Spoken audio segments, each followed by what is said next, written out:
Abdulahi, good morning. Good morning to you. Good to see you. Good to see you too. Uh-huh. Thank you for inviting me. Finally umefika Tako. Finally nimefika Tako na nimefika Nairobi after 1 year. Corona imetufukuza bwana. Wale sana kumbe ni watu wa reserve mpende town. Ai, sisi watu wa ngamia bwana. Good to see you. Kae na ngamia Habari ya Mandera? Mandera iko sawa. Mapya? Challenges hapa pale, security kidogo. But we are doing good. Okay. We are doing good. All right. So unajua watu wajui ulianzia hapo. Ulianza kama fan. Ndio naambia watu wajikaze, wakiwa hapo wajikaze kwa sababu watafika pia hapa. Kwanza wa follow, wasikize, wa share. And then wa contribute. Alafu Tako leta wa identify. Alafu watakuja. Haya. Baadhi nashukuru sana kukuana bro. Watu wa Mandera natumai ya kwamba mmeanza kuingia show mapema, muone jamaa wenu wa Mandera. Gaile ameingia, Hassan Ado from Kwajia watakuja, Mohamed Abdullahi from Cielo watakuja, Waria wakisikia watakuja. Waria wakisikia watafika. Waria wakisikia watakuja. Sasa wasikia Waria na badari fikeni vile mheshimiwa Abdullahi amesema. Haya, tuambie mambo ya Mandera. Kuna nini pale? Mambo ya devolution, how has it been? Well, Mandera started devolution in 2013 after the new constitution was promulgated. And before that, we had a national government, central government, for over 50-something years, close to. But a lot has changed. Mandera face has changed. Actually, I noticed that. The entire, we were the most marginalized under the first two presidents. Now that Kenya ushered a new constitution in 2010, and then devolution came in 2013, resources came. Now those resources have made a lot of progress. Mandera, Wajir, Garissa, Isiolo, Tana River, Marsabit, and even most of other ASAL counties. We've started managing our own affairs. We have a county assembly in place. We have a governor and a whole government. So the resources have come, and the question will be, is Mandera better off today than it was in 2013? Yes. Have the resources been, managed prudently as required by the wish of the people? There are a lot of criticism. But today Mandera has changed its face, Wajir has changed its face, Garissa has changed its face. The hospitals have challenges, but they have improved compared to 2012. Roads have been built. Students have gotten some scholarships. People have been employed, close to 3,000. So, because of the challenges between the national government and the county government, you will realize that resources are being delayed in the national, and that affects services in the county. But otherwise, the first cesarean section has been conducted in Takaba after the devolution. We have conducted one of the most serious, I think, surgery in Mandera Referral Hospital of a woman who had a child inside her for 13 years. That was done successfully by a surgeon, Dr. Abdulaziz from Mandera. He did it in Mandera Referral Hospital. A child in the stomach for 13 years? For 13 years. How is that possible? Well, he died, and then he became a growth. Oh, okay. Then he became a growth inside the mother. And because of the lifestyle and lack of literacy, high literacy, and lack of access to these facilities, people were not getting these services.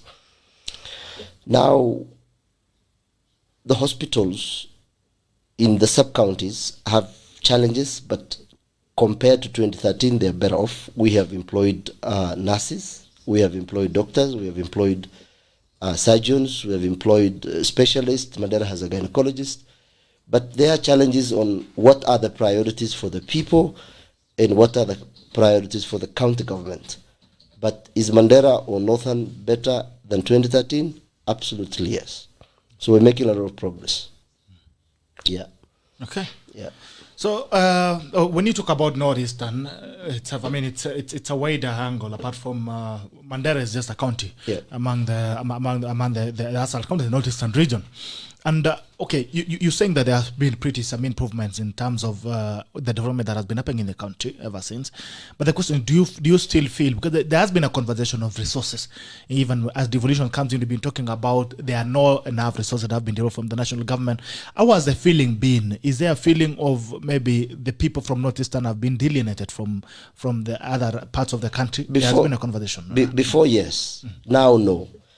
After the 2013, it will be very inappropriate and wrong for people in northern Kenya to say that they are being alienated when you're receiving 10 billion shillings.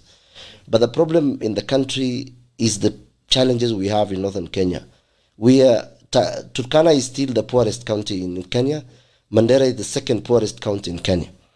Now, just bringing resources and building roads or hospitals is not the only way to, improve people's lives. Now, as a country, we have challenges of corruption.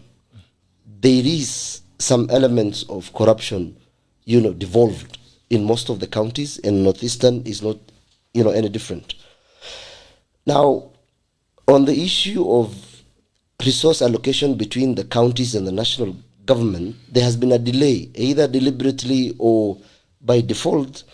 Resources are not coming to the counties in time. Now, in the last 8 months, people in Mandera have been getting their salaries, but through an overdraft an agreement between the county government and the banks. So the national government must make sure that these resources have already been allocated through a legislative law. Now, if the money is there, then it's just upon those in the offices and through treasury, they plan well and the money is released in time. But our country, we play politics with people's lives. We play politics with resources. And that has effect on the people in the villages, because as we speak, drugs are very short in hospitals in northern Kenya, because the government has said that KEMSA has the monopoly of supplying drugs to the country. Now, you can't just get money from KEMSA if you do not pay, and the money is huge. You're talking of 70 million, you're talking of 90 million. So if you do not clear or with the previous balance, then it will be difficult for KEMSA to release another patch of drug to the counties if you have not paid already, your debt or arrears you had. So it's upon the national government to make sure that they are not doing favor to anyone. The country belongs to Kenyans. The majority of people who pay this money are Kenyans. So those who are elected have been given powers through Article 1.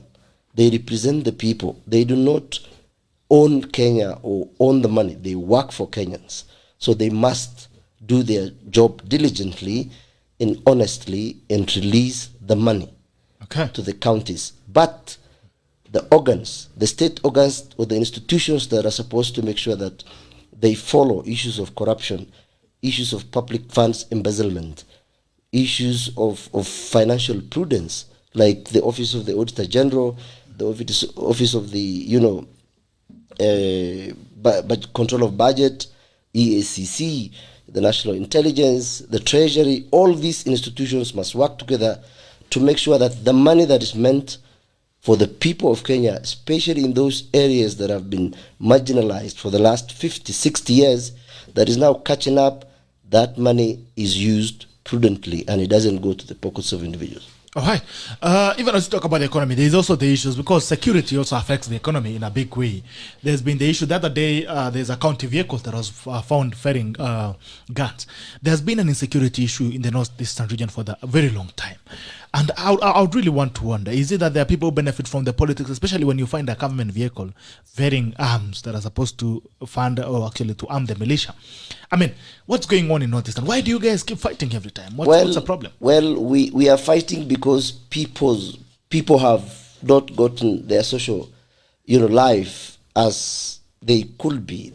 There will be no peace if people are hungry. There are two things that governments always use to make sure that the citizens are not, fighting the government, is to create fear and demoralize them. Now, when you see a government vehicle ferrying guns, that tells you that it tells you how rotten the system is. It tells you how weird Kenyans are. It tells you how indisciplined we are as a country. And we just pick, whatever we like to eat, whether it's, these are people who swore to protect the country.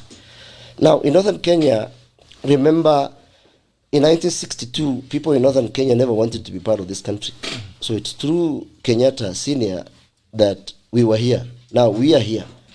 But the underlying issues that people are concerned about, and the killings that happened in Malkamari, in Mandera, and Wagala massacre, those people were not compensated. Those people were not, we just had the president apologize. So there are a lot of underlying issues between, there is a difference between being part of Kenya and feeling being part of the system.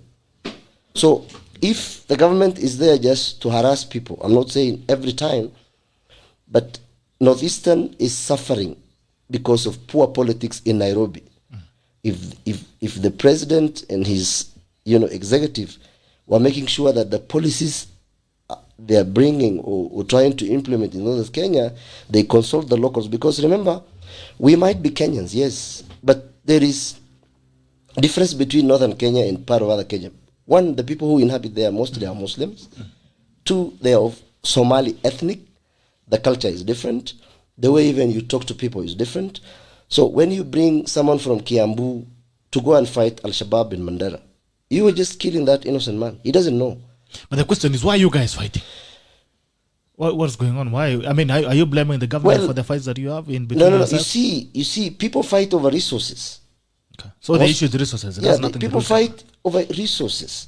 When resources are scarce, then people will fight. Remember, most people in that part of the world are pastoralists. So militia is a problem. So if there is not enough water, which means the government did not, drill balls or bring dams or, for those animals, when the resources are scarce, then people will fight. But now we have a county government. We have, like you said, devolution is there. We have resources being trickled down to the people. There's a case where a county government vehicle is found ferrying guns. I mean, so how do you push that to the government again? Well, you see, the government, Kenya is a unitary state with two tiers of government. There's the national government and the county government. Just because a county vehicle is ferrying guns, that is a failed in terms of policy. It has nothing to do with the locals. Because remember, because you've said the reason why people are fighting is because there are no dams, there are no balls. Why is the county government not doing that? Yes, you see, that part of the world has been marginalized for the last 50 years. You don't expect to have everything fixed in 6 years. It takes time for you to fix most of these things. And if you look at 2012, up to now, there has been little fighting in Mandera than it was before 2012. Because right now the county government has drilled more than 100 boreholes, they have drilled dams. But you see, the population is growing and the land is still the same. So what needs to happen is the failure of collaboration between the national government and the county government. Another thing is security is not devolved. It's a function of the national government. So you cannot just make policies and trickle them down to Mandera without consulting the locals. Public participation in everything in this country is part of the constitution. I mean, it is enshrined in the constitution that whatever you want to do, you consult the people. So when the likes of Matiang'i and Kibicho are making policies and they are not going to, I don't remember the president visiting Mandera in the last, 8-7 years. And he has been going back to several other counties. What does that make me feel if the president is not coming to talk to us about our problems? So what needs to do is a collaboration between the locals, who are Kenyans, and the security operators, and listen to them. You cannot think that you come from Kiambu or Kisii or Nyamira and you know Mandera. You don't. You talk to us who lived there, then we guide you.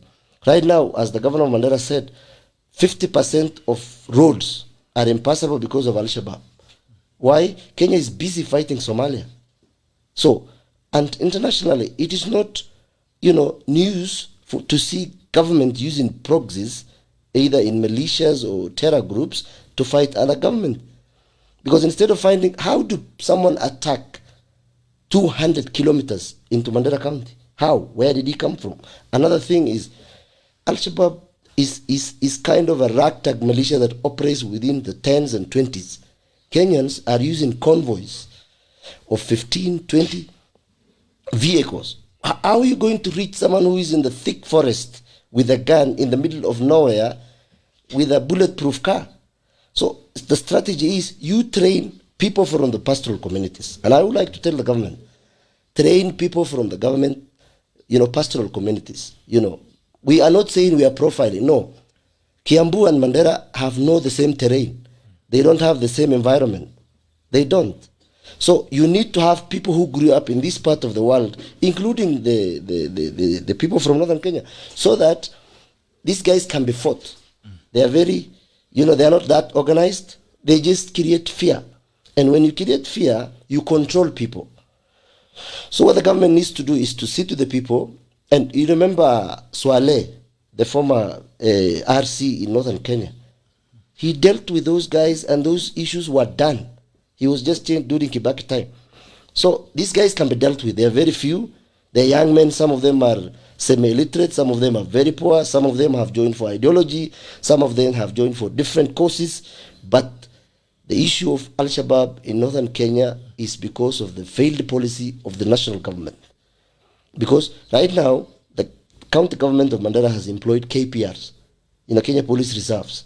Those are the guys who guide Mandera right now. And we have over 3,000 military, RDU, we have special groups, all of them. But the people who make sure that Mandera County is safe at night is KPR, not the military. The military are in their camp, the police are in their camp, and if they are doing patrolling, they are doing major roads. The guys who can fight these guys are either ex-military Somalis, ex-military GSU, who will be employed by the government, and then you register them guns, they can fight them. A Somali can fight another Somali and finish him within a day or two. But the military's tactic is trained to combat, external forces. These guys are there within 30 or an hour. And what is the response time of Kenyan military or security? It is like 2 hours, 3 hours, 4 hours. 4 hours, 3 hours, someone with a motorbike, they have already disappeared. And then you don't know where they have gone or where they have, because for them to get even intelligence from local communities, they intimidate the local community, they kidnap them. So the only way to make sure that Northeastern is safe is to sit with the people and then listen to them. And then that way, the locals can help. The locals can help. Remember, people think most of the guys who operate in Mandera are only Somalis. They're not. Some of them are from Figa. Some of them are the Kamaus and the Musyokas and the Kiprotich. Because Al-Shabaab has changed tax. They're not employing Somalis anymore. They're employing other Muslims and other ethnic groups so that they can have their attacks. You remember in Kismayu, the guy who was in the video was from Coast but from Majengo here. So it has changed tack, which means for those of us in the security and governance, it is important the government also to listen to us. We write these things, we write about Al-Shabaab every day. I know the threat they cause to my people. My own parents cannot go and, see their animals because of fear. And the moment you make people fear, you can control them. You can manipulate them. You can intimidate them. You can kidnap them. You can traffic them. So what needs to do is the president must take the leadership and not leave it to people who are tenderpreneurs in the national government or the county government, and then save the people of Northeastern from the jaws of Al-Shabaab. So you feel the reason why we are struggling with insecurity in Northeastern Kenya is because the government has failed in understanding its policy shaping or no should fight the war. Are you trying to say that our military officers, our security apparatus are not capable of fighting these guys? They are. But they need to have a different training. They need to have the boots on the ground. They need to walk at night and day and collaborate with the locals, and then they can reach where these guys are. But if you're living in 200 kilometers away from an attack and the response hour is 6 hours, 6 hours with a motorbike, that guy has vanished to thin air. You'll never see him. So what needs to happen is, you see, when I'm wearing these shoes, I know where it teaches. Sure. When you come from a place, you know better than anyone else. What needs to happen, Kenya is trained for, very big war. Yes. You cannot be in a bulletproof, armored vehicle and expect to fight Shabab. These guys have left that war. They're here in 1 hour, they have disappeared. They are guerrilla warfare. They are guerrilla experts. Guerrilla experts, and then they're using resources to make sure that they lure people to what they do. I told you Mandera is the second, poorest county in Kenya after Turkana. So when you give a young man 20,000, 30,000, 50,000 to give you information, that's how it works. You give them information. You pay them. So it is upon the government to reach out to the youth, to reach out to the local leaders, to reach out to the communities. We are not in 1962 when we had the referendum and we were, advocating for secession. That is gone. We are part of this country. It's the second biggest part of this country. So what we need to do is, our military are capable of fighting Al-Shabaab. Yes. But their tactics are wrong. What tactics do we use? Okay. You have a convoy of 40 vehicles. These guys are 20, 15, with RPGs, sophisticated guns. They burn the Safaricom mast. They are gone. You will never see them. You'll never see them. So there's something you mentioned. You've said that it's only Somalis who can fight fellow Somalis. That's what you've said. Partly, yes. Yes. And you say that they're the ones who understand their tactics and they understand their terrains. Why I'm saying that? I'm getting there. Yeah. Now, the thing is, if the Somalis are the ones who can fight their fellow Somalis, why are the Somalis from Somalia fighting the Somalis in Mandera? I mean, what motivates the war that is in Mandera by Al-Shabaab? You see now, terrorism is an international thing. It is not a Mandera thing. If you look at the 196 countries, almost 100 countries have active terror war, including Nigeria, Libya, Sudan, Egypt, Philippines, Pakistan, Afghanistan. Terrorism has happened in Washington. It has happened in London. It is happening everywhere. So it's a bigger war with a bigger ideology and a bigger objective. The Somalis in Somalia are fighting over power. Why did we fight in 2007? Human beings fight over resources. They fight over power. So the issue of saying that Somalis can fight Somalis, what I mean is the locals, if they're employed, because we have a lot of ex-forces, military, police, GSU, all in the intelligence committee. We call all of them, and then they provide leadership in the war against Al-Shabaab. They can do that. They can do that. But what I'm saying is, when you have 40 vehicles, 30 vehicles, caravans, the response time in these terror attacks is very important. So by the time you have a mast that was brought down by Al-Shabaab in 200 kilometers from Mandera town, and the closest camp is maybe 60 kilometers. By the time they are arranging themselves, by the time they are getting orders from Nairobi to go and do this and that, those guys are vanished in the thin air. So what they also do is they are becoming unpredictable. They are here today, they are there tomorrow, they are there the other day. So you don't even find, these are not people with camps. They have their food, they have their guns, they move with them. The only way to defeat them is to collaborate and work with the locals and then also bring on board the experts from the area. All right. So if we could have more police reservists in the northeastern region, we could work with terrorism better. We could curb it better. Yes. Now the question is, why do they keep crossing over to Kenya through Mandera? Are they protesting the presence of Kenyan army in Somalia? In 2011, I was in Mogadishu working with an international organization. Al-Shabaab was in Somalia then. They were just like 10 kilometers from Mogadishu then. Now, when we went to Somalia in 2011, we did not listen to the international community in the African Union. Remember, the late Kofi Annan warned against having a neighbor with the ethnic group from the other side in that part of the world going to another country as peacekeepers. They will be seen as people who occupy the country. The history of Somalia and Kenya is very, very sophisticated and complex from 1962, from the 70s, because in 1962, the people of Northern Kenya never wanted to be part of this country. But Kenyatta Senior agreed with, the British that they should be part of. We did. There were a lot of atrocities that were done. Now, why they came back is when strategically, in these warfares, when you attack me in your house, I come back to your house. That's how it works internationally.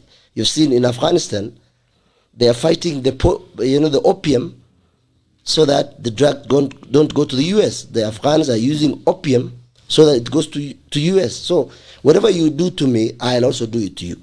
Why they crossed is the KDF are now fighting under the AU in Somalia. So Al-Shabaab is bringing war to us.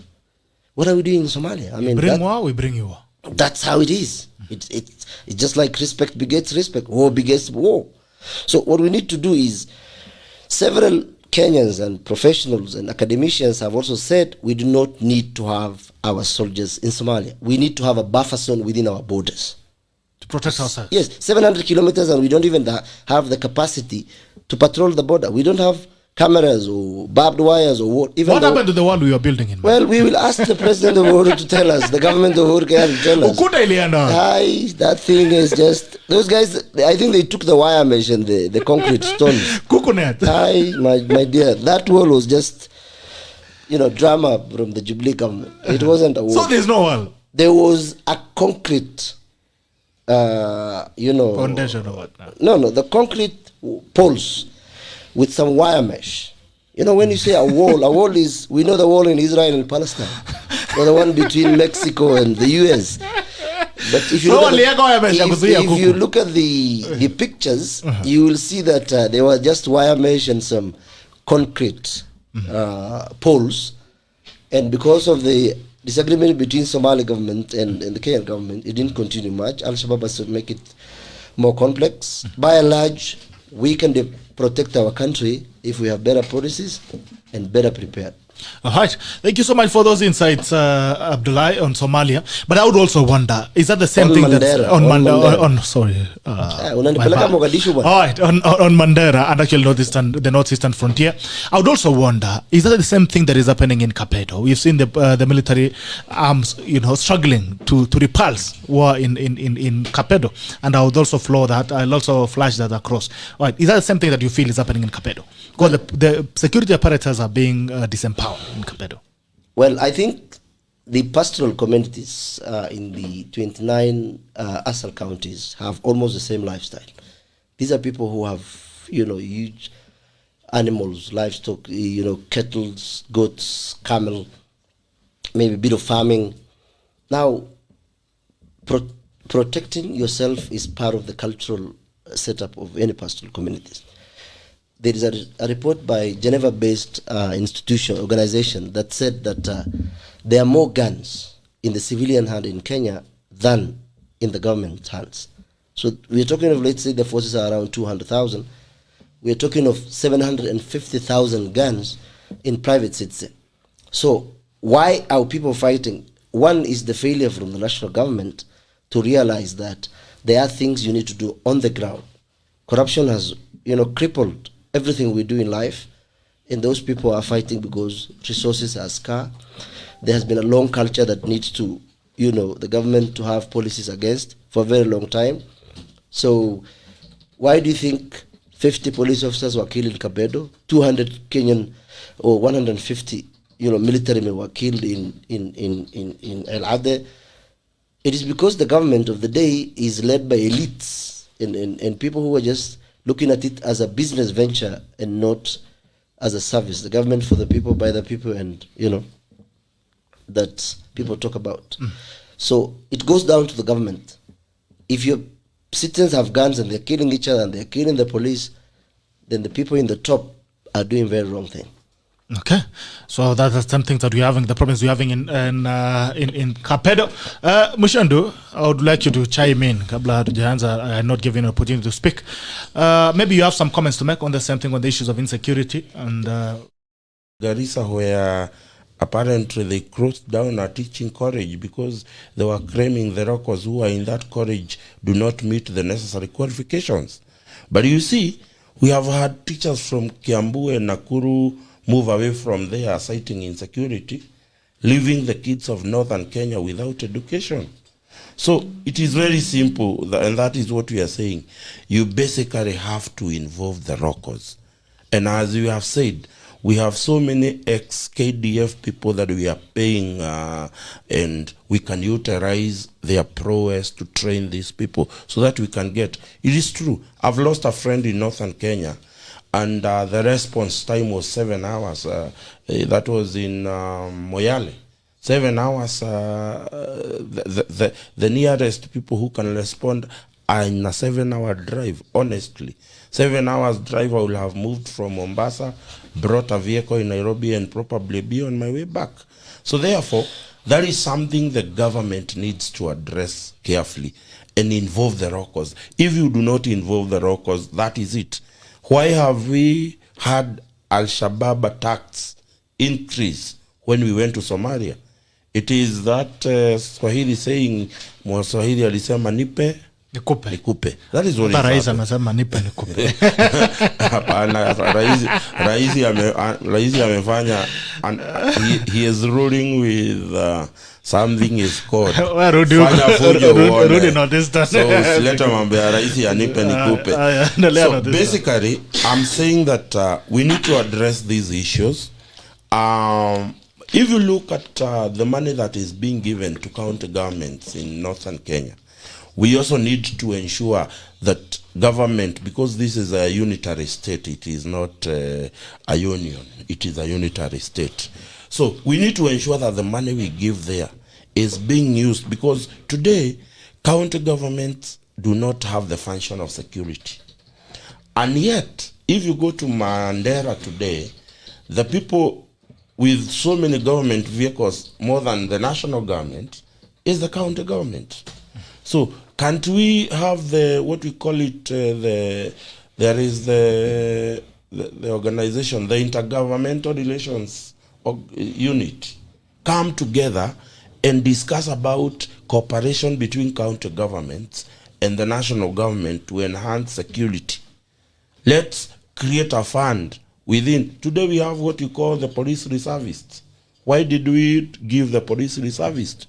Can't we have a certain wing like that in the Kenya Defense Forces that is training the locals over there? Because we have to wake up to the fact that we now have a very polarized borderline up there that needs to be critically looked at.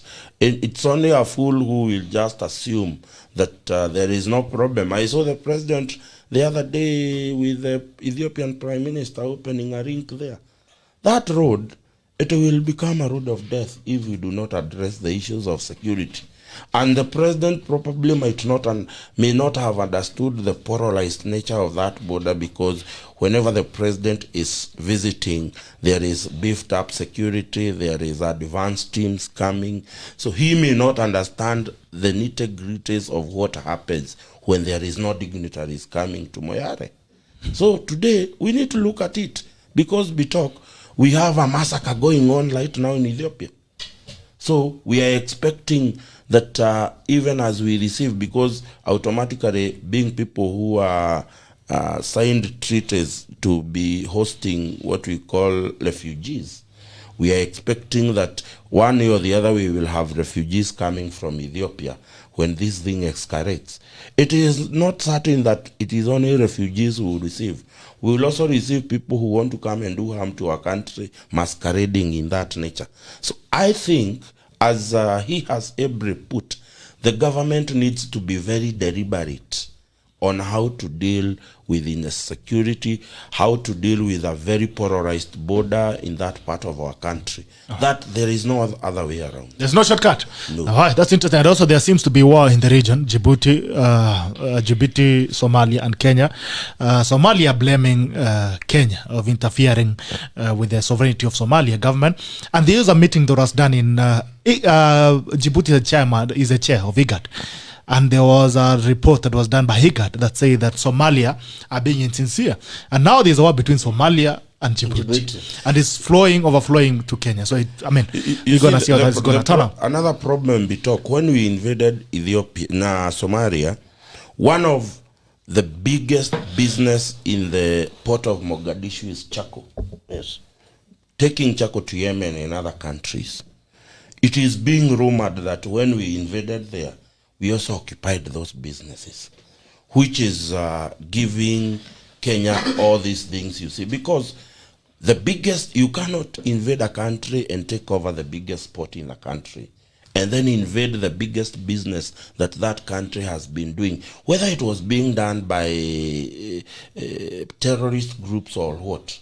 Your responsibility as people who want to go and salvage the nation of Somalia, it is to provide security.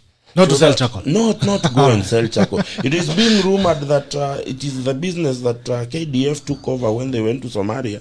And whether it is true or not, there is a saying that where there is smoke, there is fire. All right, Mheshimiwa KIMANI KURIA KK, mwenyewe, good to see you. My brother, good morning. Good morning, Mr. Mchaka. I hope you're doing well. Very well, very well. Kidogo ni mbali. Ati ni mbali kutoka wapi? Kutoka Molo huko ni mbali. Na kutoka Mandera. Huyu ametoka Mandera. Na kutoka Mandera. Mandera pengine kuna ndege. Hakuna ndege Mandera, but good to see you, sir. Habari watu wa Molo? Ndege iko 2 hours. Tuko hapo. Watu wa Molo sasa mjajenga. Watu wa Molo mjajenga airstrip. Tutajenga kamua. Nasikia kuna airstrip Nakuru inakuja airport. There's actually an airport coming up at Lanet. And hopefully the national government gave the first 200 million shillings. The county government has been very keen to ensuring that it's completed, and hopefully it's going to be completed soon enough. And hopefully it's going to ease in the time duration from Nakuru to Nairobi.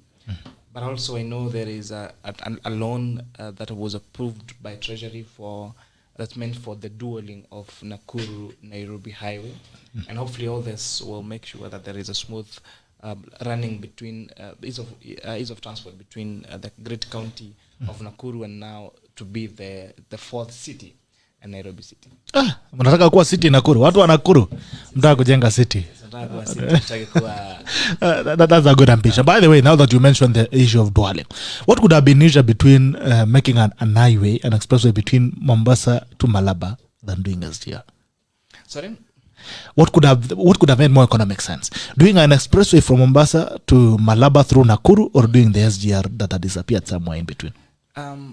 It's very difficult to give a yes or no answer to this, because the SGR comes with advantages. For example, in terms of cargo, I think really the SGR in terms of cargo movements from Mombasa all the way to Malaba, the SGR is a deal as compared to an express highway. But again, considering that multiple reports have shown that the cost of SGR was so many times more than it should have been, maybe it would have been possible to do both at the same time. All right. Salimia, this is your first time on the tackle. Maybe Salimia wana tackle class na watu wako wa Molo, na wameshuka wanasema Molo. Kurezoi Molo. Ziwapi Molo. Salimia watu wako. Thank you very much, my brother. It's good to be here on the tackle. This is my very first time. My name is KIMANI, Member of Parliament representing the great people of Molo, and I look forward to a great debate. Let us engage candidly and honestly and find solutions and possible suggestions and recommendations to the various challenges that are affecting the great people of Molo and the great people of Kenya. And Najua Valentine is coming up soon. President ametangaza kuna lockdown. Hata mimi nilikuwa nimeanza safari ya Malawi, unajua men conference ilikuwa Malawi, so you're already traveling, so you just want to tell them that we might not be available. Yeah, kuna lockdown. Take a lockdown. I'm going to see. Anyway, so this is where things are say the way they are. Fortunately or unfortunately, hapa ndio tunatupanga makombora ya ukweli, si ya uongo, ya ukweli. So you're welcome to where we speak. You speak your mind and you say things as they are. I would want to also to comment on the issues that the discussion we're having on securities in northern Kenya, and also the relationship between Somalia and Kenya and what is going on in between. One of the things that I have felt Kenya needs to agree on is the relationship we have with our neighbors has been more or less them expecting us to give rather than being a mutual relationship with our neighbors. And it's not just in Somalia. I think we have been very supportive of Somalia, including ensuring there's stability there by sending Linda Inch there, sending our security agents there. And I know there has been accusations that maybe whatever they were doing, like selling makaa and things like that, may not be what they were meant to be doing there. But that's just something so minor as compared to the real mission. The real mission was to have a stable Somalia, and I think Kenya has really succeeded in terms of doing that. But I think it came to a time where now they want us to exit, but I think the government of Kenya was not ready to exit at a particular time. That led to the very embarrassing diplomatic row that even saw the Somalia president recall the ambassador from Kenya and late last year, that is in December. But I think Kenya needs to be firm And not just Somalia. Remember I think 2 or 3 years ago, we had our goods being burnt in Tanzania. But then what do? I think we just kept quiet about it. The price of eggs in this country has really gone down, and it's being blamed on the influx of goods from Uganda, including even milk. So I think Kenya needs to define the relationship she has with her neighbors and stamp authority and say, we are only going to engage with you when this relationship is mutually benefiting. Otherwise, we will be very supportive of these countries, and once they get just a chance to hit us back, then they actually do that. And on the issue about guns and violence and cat rustling and all that, my friends here put it very clearly that we need local solutions.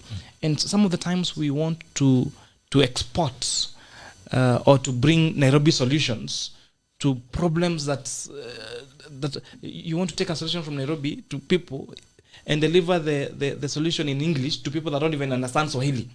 So really, what are we doing? There is need for this to come from the bottom-up approach. Let the solutions come from the people. Why are they fighting? Because fighting is not good, war is not good. So we need to find local solutions being solved by local people.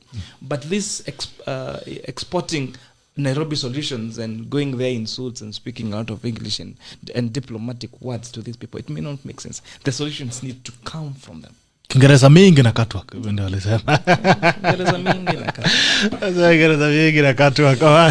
So I think, I don't know if you have any comments, Abdullah, because before we move away from the Mandera topic. The issue of Kenya dealing with the neighbors. Is the problem our neighbors or ourselves?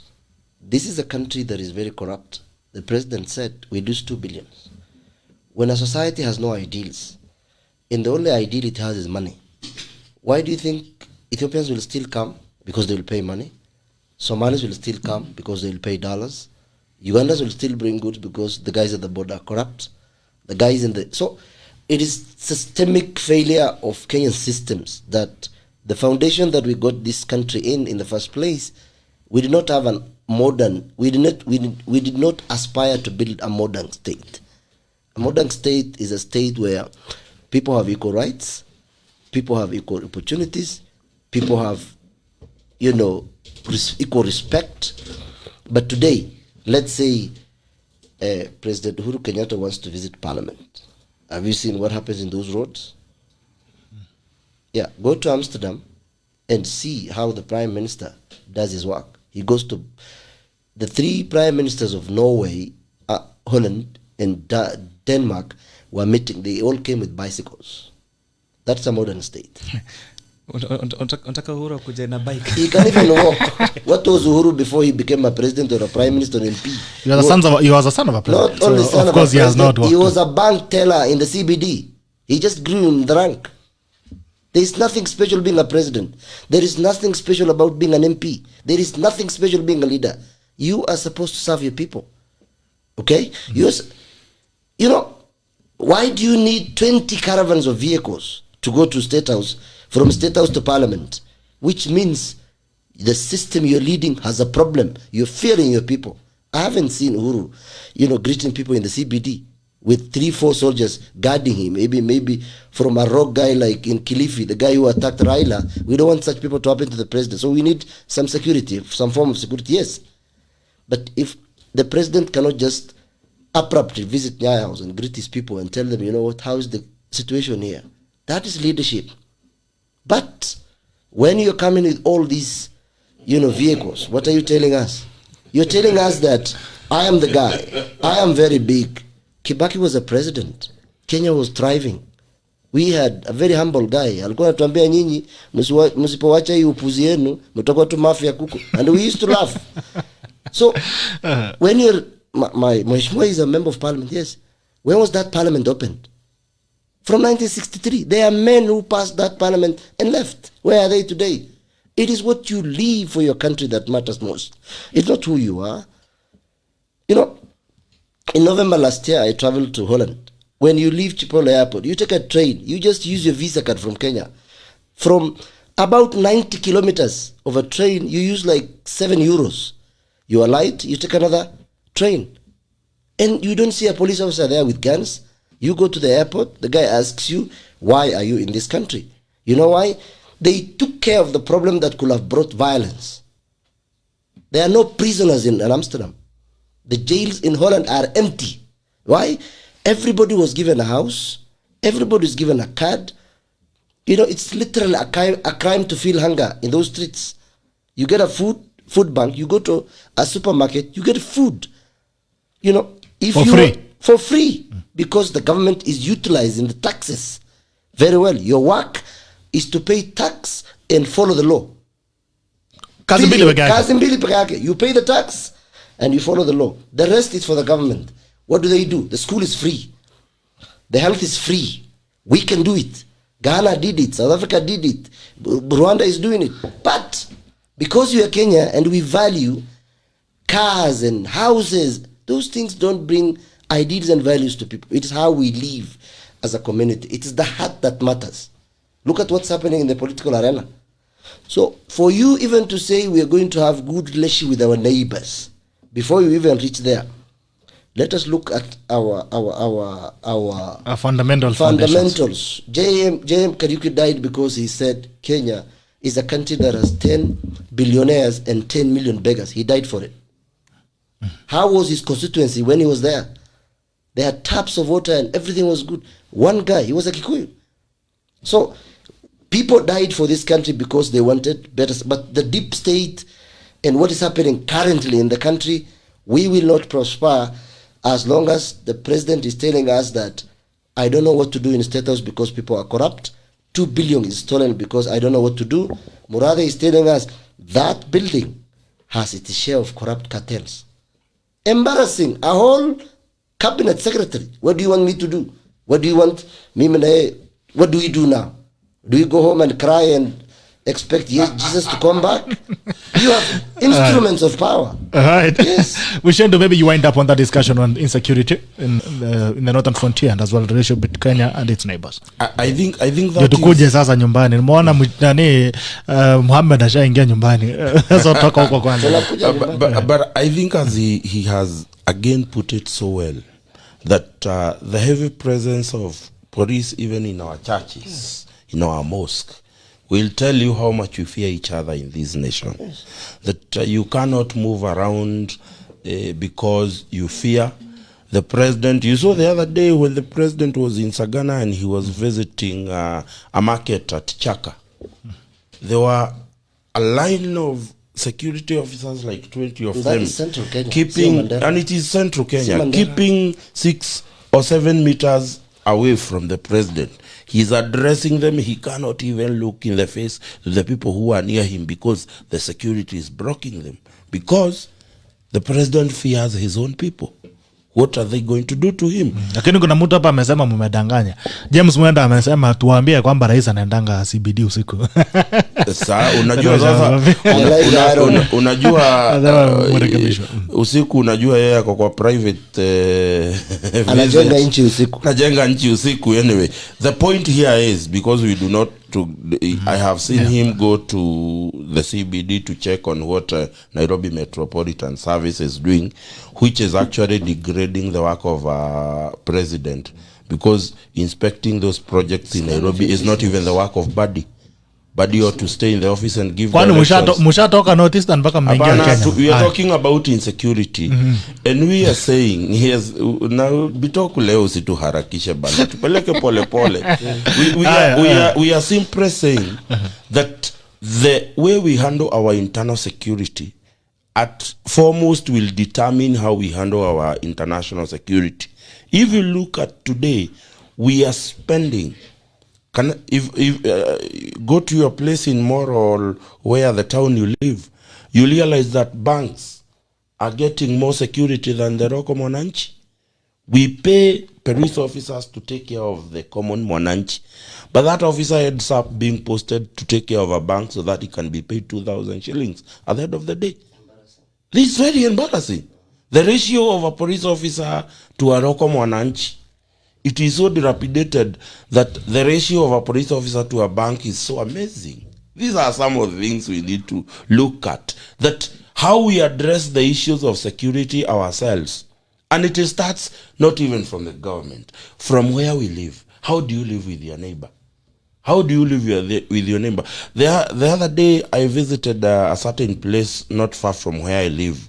And the guy who opened the gate for me forgot to close that small gate in the main gate. And that got him fired.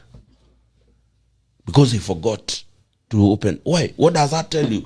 That you live in a society where you don't even want your next door neighbor to know what is it that you do. And I think starting from there at a very low level of security, that is with your neighbor, we have escalated the same animosity we feel with each other at home. And we are the same people who will come and be in government. And there is no difference. You cannot operate security any different than you operate it in your house. So if your house is a no-go zone, and you're given a job by government to come and take care of security, you are still going to implement the same way you implement at home. So I think security, inaanzanga mimi na wewe shida imeanza hapo. Haya. Anasema hata rais alisema security starts with you. Alright, Mheshimiwa Kimani Kuria. Mambo ya SRC, they have approved the car grant for MCS yesterday. And they actually not said it's a loan. It's now a grant. It's not a loan anymore. It's a grant. How does that make you feel at a time when we have not been paying doctors during a pandemic? Well, it's good to look at the whole, the big picture. And I'll speak this as somebody who also served in the Finance and National Planning Committee of the National Assembly. Members of county assemblies, including members of parliament and all state officers, do receive a transport allowance every month. And the transport allowance is supposed to facilitate you in your movement, in your official duties. So what I understand by the letter by the Salaries and Nomination Commission was they were converting. Now the allowances that these members of county assemblies are supposed to receive, they calculate it and find out how much is it that you are supposed to pay between now and the next election. Because remember, our contracts are usually 5 years. So if that amount of money you are supposed to receive in the next 2 or 3 years can be converted into a now grant facility, so that you receive, it's like receiving now this money in advance. And remember, this money has already been advanced to the Salaries and Nomination Commission. The only mistake that I think, or the only mishap that I think happened was the timing. Because it is not necessarily what it is more of how it looks like. So following a meeting between His Excellency the President and members of county assemblies, where the members of county assembly says, you know what, we need a car grant for the BBI. And the Right Honorable Raila Odinga going and saying, now you people also need car grants, you need car grant. And then subsequently now, the Salaries and Nomination Commission approving that now creates the perception that it is like a bribe to members of county assemblies. But from a factual point of view, these were monies that would have been advanced or have been given, that is already in the pay slips of these members of county assemblies, that has now been converted into a grant to these members of the county assemblies. And that is the reality. On how it appears is a completely different story. But the question is, Mheshimiwa, what has stopped the SRC from doing this? Because I remember in the first meeting in Mombasa, when the president, after the 2017 elections, there was a meeting in Mombasa, I think, and the president promised the MCAs the same car grants. Why? What has taken so long, and why is it that the SRC has now realized that actually it has these guys' money when it is time to do the BBI vote, and the president actually told them, you pass this, we give you your contract? That's why I'm saying it is very unfortunate, and especially remembering that the Salaries and Nomination Commission is supposed to be an independent commission. Yeah. And so it being an independent commission means it should not receive instructions from the political anyone, even including from His Excellency the President. So the fact that it appears that this is after it has been instructed by the President is a bad precedent. It's bad for the image. And again, it sometimes not about what it is about how it looks. What it looks like. So what it is the money would have eventually gone to the members of county assemblies, and then they just agreed. So instead of giving me this money every month, and let's consolidate this into a car grant. But this following after the meeting with the president, after the meeting and after the words altered by Raila Odinga, now it shows like it's a bribe to them, or it's something that was just given to them because of this BBI. But the fact of the matter remains is that this would have been money that would have been gone to them, and it does not necessarily amount to an increase in expenditure by government. Okay, so it's the same money, but we are giving you all of them at a go. All right, Abdullahi, then I'll come to you, Mushendu. Abdullahi? Remember, the president declined to give that offer before. But now that there was hostility from the country and people, there was a feeling that most Kenyans are against BBI and they're struggling with their lives, it was an enticing package that if you do this, we'll do this for you. But the bigger picture is that shows you how fragile our democracy is. That shows you how fragile our governance structures are.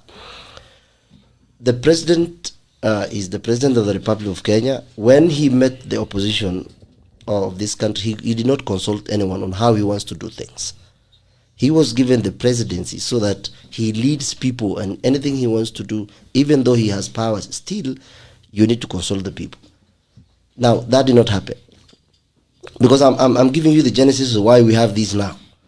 Now, we had the BBI, or rather we had the handshake, and then we were told the 9-point agenda, a task force was formed, we had a BBI.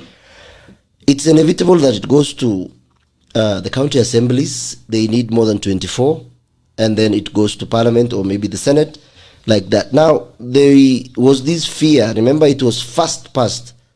Where? Which county passed first? NCI. And then the second one? Kisumu has followed, actually. Yes, and then the third one? So it's mainly Central and Nyanza that are leading. It's because the president visited Sagana and he wanted to talk to his people. I don't know who is my president, because when he goes to that place and he says he's visiting Mount Kenya and he has never gone to Mandera, I wonder whether I'm a Kenyan or I'm just part of Kenya, or of this country. Now, when BBI came and then they want to pass it, the MCAs were called, remember. They were all called in Sagana because Raila was supposed to deal with Nyanza and then the president was supposed to deal with Central Kenya. Now, giving a car grant to an MCA for only this term makes the suspicion that it is for the BBI but not other MCAs. If you read the circular, it is only for this term. These current MCAs and the current speakers, which means the incoming, and most of these guys will not come back. If you look at the trend from the last election, in Wajir County, and I think only 1 or 2 came back.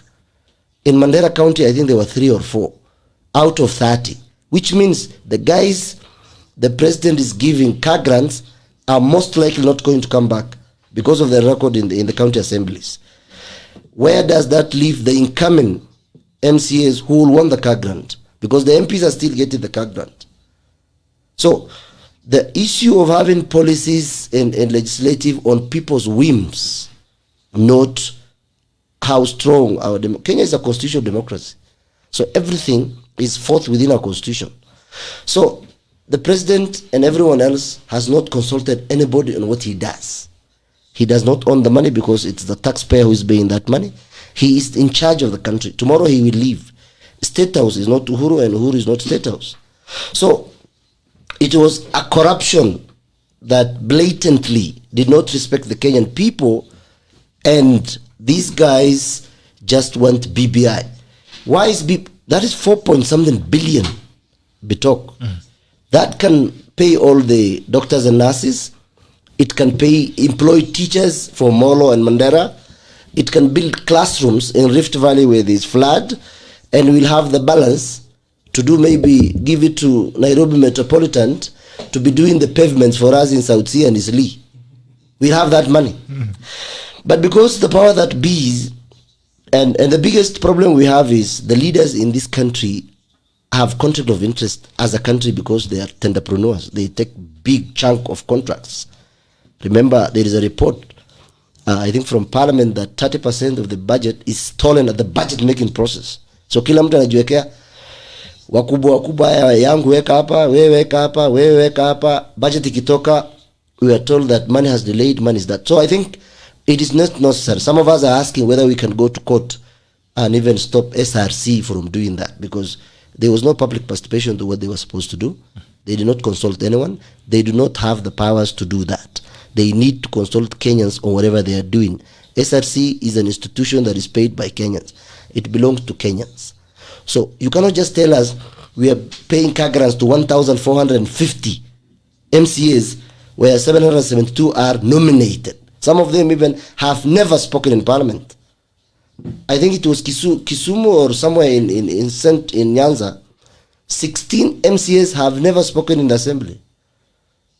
Never. 16 MCAs, and you're paying them car grant. All right. Okay. Someone has actually advised them to buy pickups because wanataka warudi wanunue pickups kwenda kufanya biashara wakitoka. Haya. You know, right now every MCA is entitled to a Kenya 2 million shillings car loan. Right now. Oh, really? And I can tell you almost the entire 2,200 MCAs have taken that loan of 2 million. They took that loan of 2 million in 2018 or at the end of 2017. So the reason why they are up and up wanting this car loan, because they will now complete the remaining part of the loan and they will have probably 1 million shillings to spare. Because by now, if you do your calculation, you will have seen that most MCAs will have paid more than half of their loans. That is the truth of the matter. So therefore, when you talk about pass BBI, and you will get 4.5 billion shillings, and this is not something that is going beyond this term. It is not going beyond 2022. That means those MCAs or those who are aspiring to become MCAs in 2022 will not have the luxury of getting these 2 million shillings. On the other hand, the member of parliament, and thank God we have the member of parliament from MOLO, is entitled to a car grant of 7 million, whether it is this term or the other term or the coming term. And Mheshimiwa here will tell you, did you see the pension amendment bill they passed last year in August of 2022? They passed an amendment bill that will see an MP without contributing a single penny to that pension. At the end of the 5 years, he will get 35% of his basic pay times 60 months that he will have served in parliament. That will mean that an MP who has not contributed a single shillings to that pension, at the end of the term will receive 11.6 million as a send-off package. Those who opt to make contribution to that fund monthly, they will be paid 125,000 a month the rest of their life.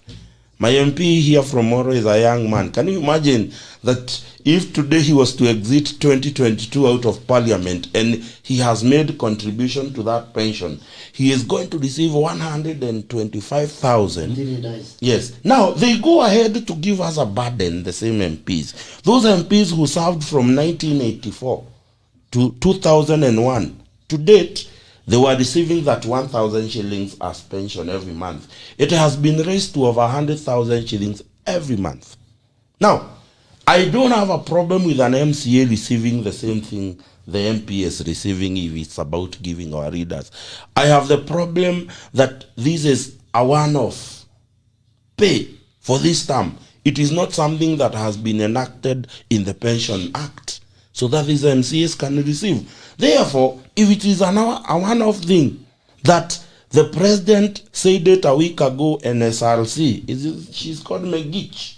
She has now gone ahead to approve. Elena Mengich. We can now authoritatively question the independence of the Salary and Remuneration Commission.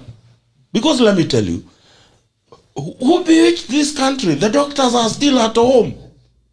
And the money they are asking is not even 4.6 billion for their corrective bargaining agreement.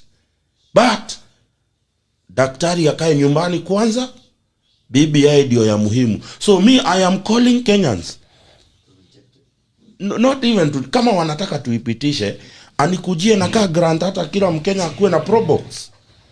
Tupitishe hii kitu. There is a funny video going on of a guy analia hivi. I know you people have seen. Ati sisi tunasema kama Uhuru anataka tupitishe hii kitu atununulie mangumu kama za 800 hivi. You understand? The point here is we all want something. We all want something out of it because this MCA is a representative of the people. If he has been given 2 million, na mimi naambia watu wa kule kwetu Ndei Award, the leader of majority of areas in Kiambu County, who in Kiambu they call him leader of majority, but as far as I'm concerned, he is the leader of majority of areas in our county. Anapewa 2 million na akona gari kadhaa, so yeye yake hanunui gari. Tafadhali akija kuwauzia BBI akuje na share yenu pia.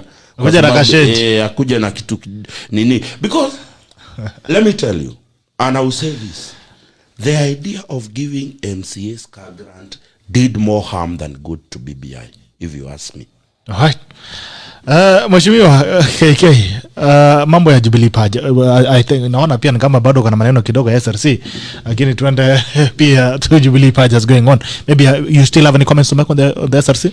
Yes, I'd like to correct some piece of information that my brother here said, that bill, yes, was passed by Parliament. But I must say that I was also embarrassed by the thought that people that actually worked in Parliament years ago, that will have a discussion now to put them on government payroll. It's very, very embarrassing. At a time when most young people are actually employed, during that time I actually questioned the floor of the House. It was during the time that we gave these our young people Kazi Mtani program, and they had not been paid. So like, what is the priority? Is it paying these people who we want to survive for a few days, for a job for a few days? Or is it to pay these people that have actually been there and have exited? And it's good sometimes to give credit where it deserves. The president actually declined to assent to that bill. So as a result, they're not going to get any pension, those people that have been there.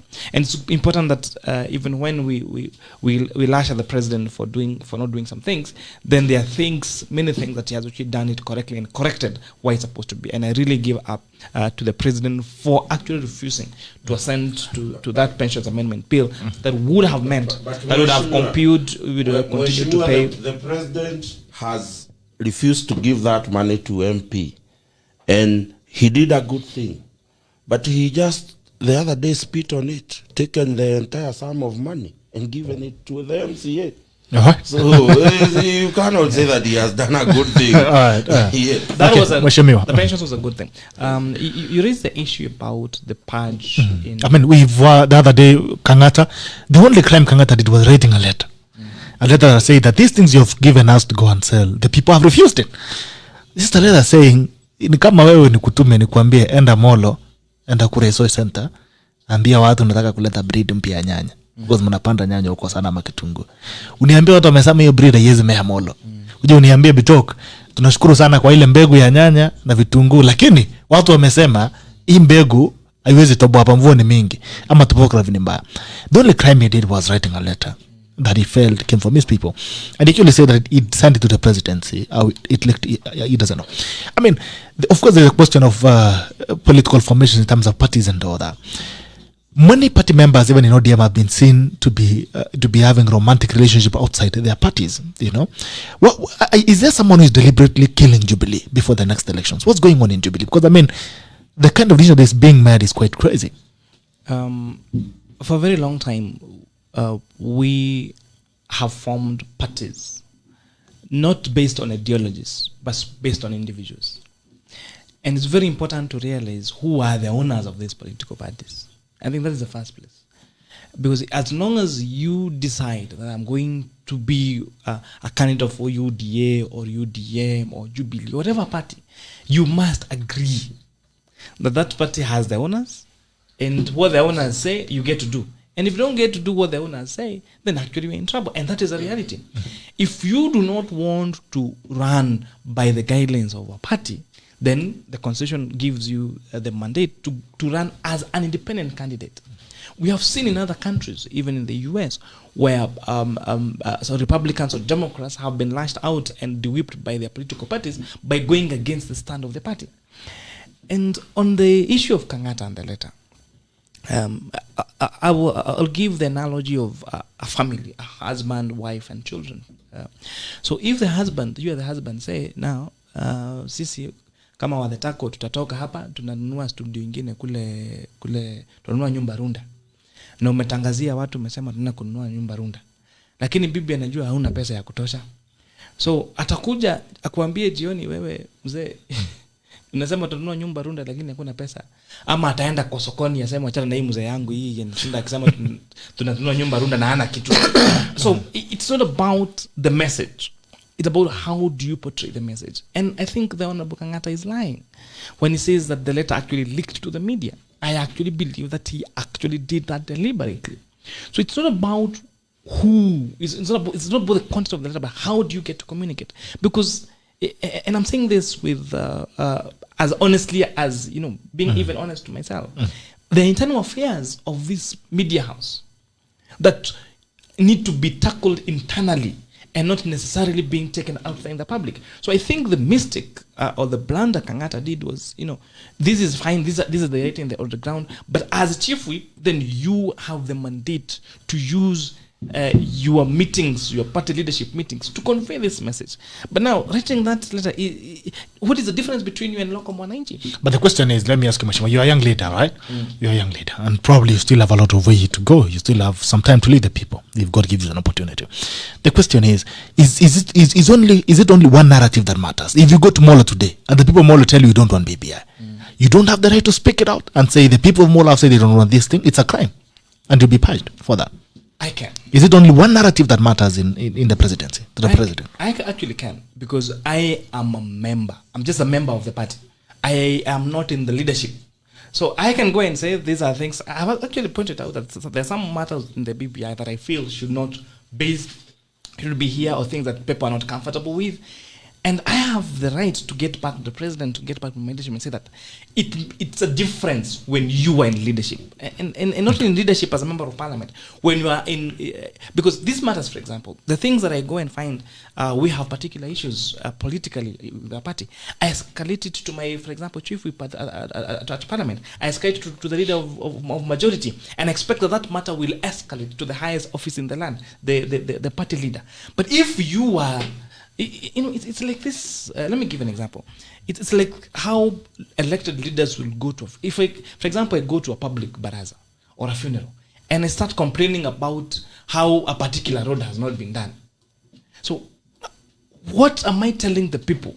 What are they supposed to do themselves? Because the only avenue that they have is actually to speak at the baraza, at the funeral. But I have I have the power, I have the instrument of power to go and raise these matters with the respective ministry or the floor of the house at parliament. So if I become a complainer like every other regular citizen, then what makes me the difference between myself and the leaders if I'm not providing solutions? So I think it's not about the one narrative that matters. That's why we get it wrong. It's not that he said this to the president. What he said was actually correct. That BBI at that particular time, even now, is not as popular in the Mount Kenya region like we would like to imagine. And there's a lot of sensitization that's needed. That is a fact. And that's what the president doesn't want to hear. No, you as a leader of the party, as a chief whip of the Senate, you do not go and make those matters worse. You escalate it at the official level. You know, there are management things that must be management. There are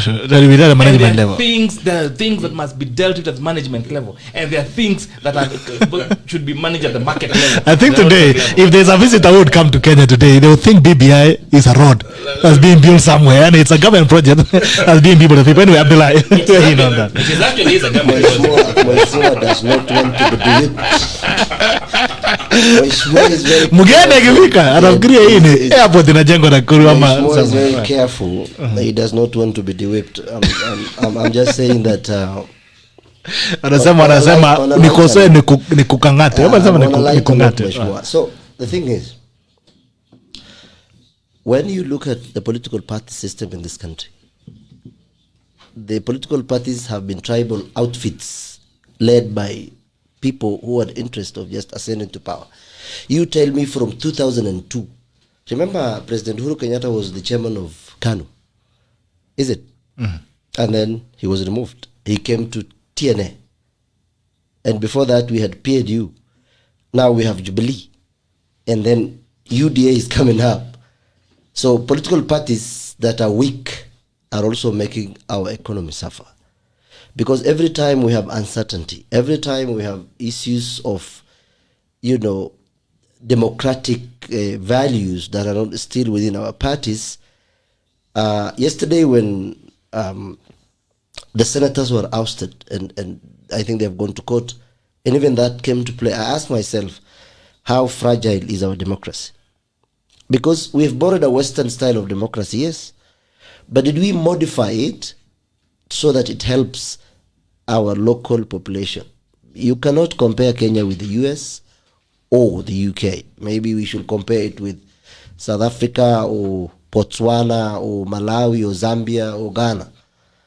Ghana is pretty well doing better than us in terms of issues of election and good governance and dealing with corruption. You remember the journalist uncovering about, many judges and they resign. Now, political parties in this country are only bridges or vehicles that will pick you from point A and point B. That is it. They are owned by individuals. Look at what's happened between Kanu Time and Musikari Kombo. Look at what's happening between Fort Kenya right now. Look at what's happening, the Jubilee. You remember when the president was speaking in State House, I think, or somewhere else, he said that we have the highest member of parliament as Jubilee. We can even change the constitution. I doubt whether he can say that today. Because when the deputy president and the president came together, when they came together because they had to deal with the ICC, they told us that they never wanted the Kikuyus and the Kalenjins to fight. No, I don't think that was the reason. They just wanted to ascend to power so that they don't go to ICC and continue building their empires and act as oligarchs as they were those before them. So Kenyans need to think. I would like to talk to people who are below 45. Because once you hit 50, my brother, umekula 50 years. Half a century. Half a century. Wewe umetuacha. Wewe hujatuacha lakini umetutangulia. 40, 45, 35, 25. We all have children. Yeah. The systems are as good as those who run them. Now, what happened in Kisii is a good example of who we are as a country. Osoro and Arati, in front of people who are mourning. It is the heart that is very hard for us. We became animalistic. We do not care what happens. I must be rich. Look at what's happening in this country right now. For you to get a tender, you must pay 10%. You go to a CEC, CS or a PS or Treasury, I'm sure off the record, he knows some of these things. You go there. So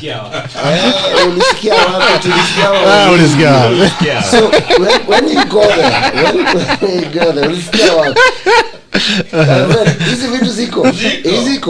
now what happens is, I'll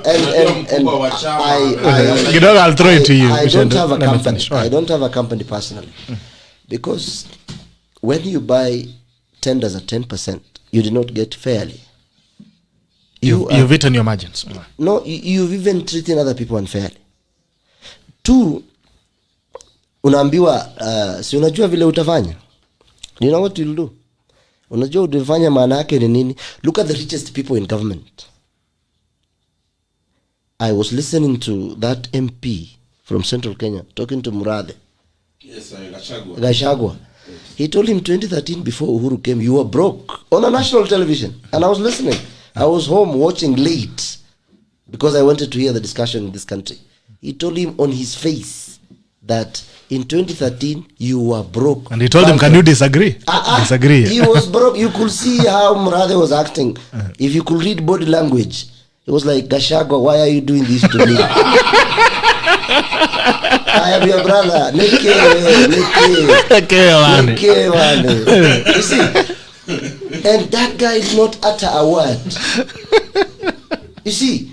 So why I respect David D. I respect Gachagua. I respect people who respect themselves and speak boldly about this country. Now, when he said that, what does it tell you? For you to be a rich person in this country, if you want to move to Karen, if you want to move to Modaiga, you must do business with government or act on behalf of government. All right. So is a purge. You've not told me about the purge in Jubilee. Is it right? Is it an affront on democracy? I am telling you, our political parties are not based on ideologies or values, and they are not run by men with values and ideals. They normally say, And I wrote it the other day that when you want to judge a man, you don't judge him on what other people told you. Judge him on his actions. I tried to judge President Uhuru Kenyatta in the last 8 years. I refused to say to listen to what people told me. But what I saw, he convinced me himself that I cannot listen to him. When you are a president and you go to Central Kenya and you address the MCAs in Kikuyu, and I'm watching television, I don't have something to translate for me. What are you doing? You're code switching. You're putting me off. It is okay to do that, yes. But have you're addressing the nation. Remove it from the television. Do it in a household, yes. But I'm watching in Mandera. I want to hear the president. He is my president. I did not vote for him, yes. But he is my president. I want to listen to him. I want to tweet my emotions about what he's saying. I want to write about them in an op-ed piece. But how do I get it? I do not. If I was born in Thika like my cousins, I would have gotten everything. But I was born in Mandera. So how does he put me into the status of being in the presidency from this harder child who happens to speak English? Pole sana. So the purge is coming because hii party is ina wenyewe. Sasa Muchendu, watu wanangolewa bwana. Wewe ni next. First of all, at the foremost, I want to say that we don't have national parties in this republic. And number two, parties are private properties. So when the owner says your time is up, your time is up.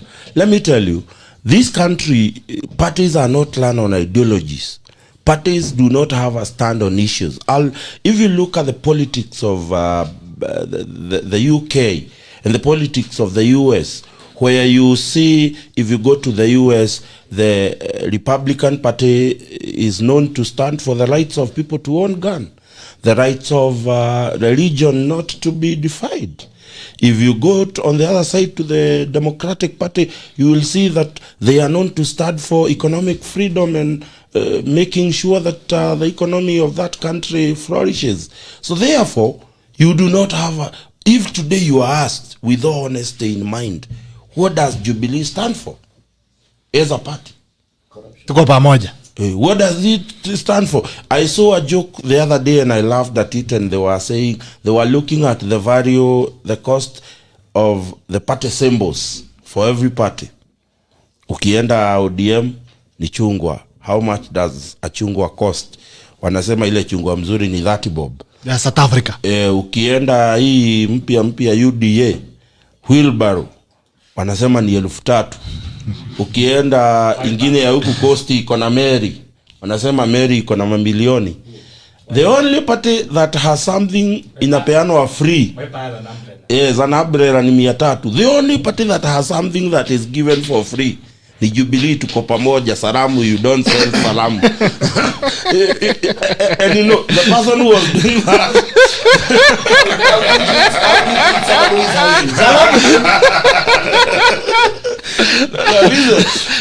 So why are they not greeting each other?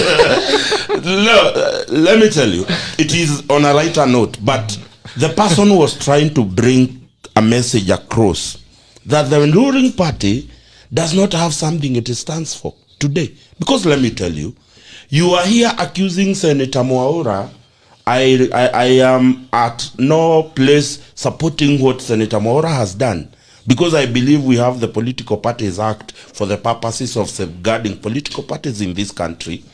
But Mwaura, in his live broadcasted seat with the disciplinary committee at Jubilee House, Senator Mwaura is accused of selling the ideologies of UDA in Msambweni.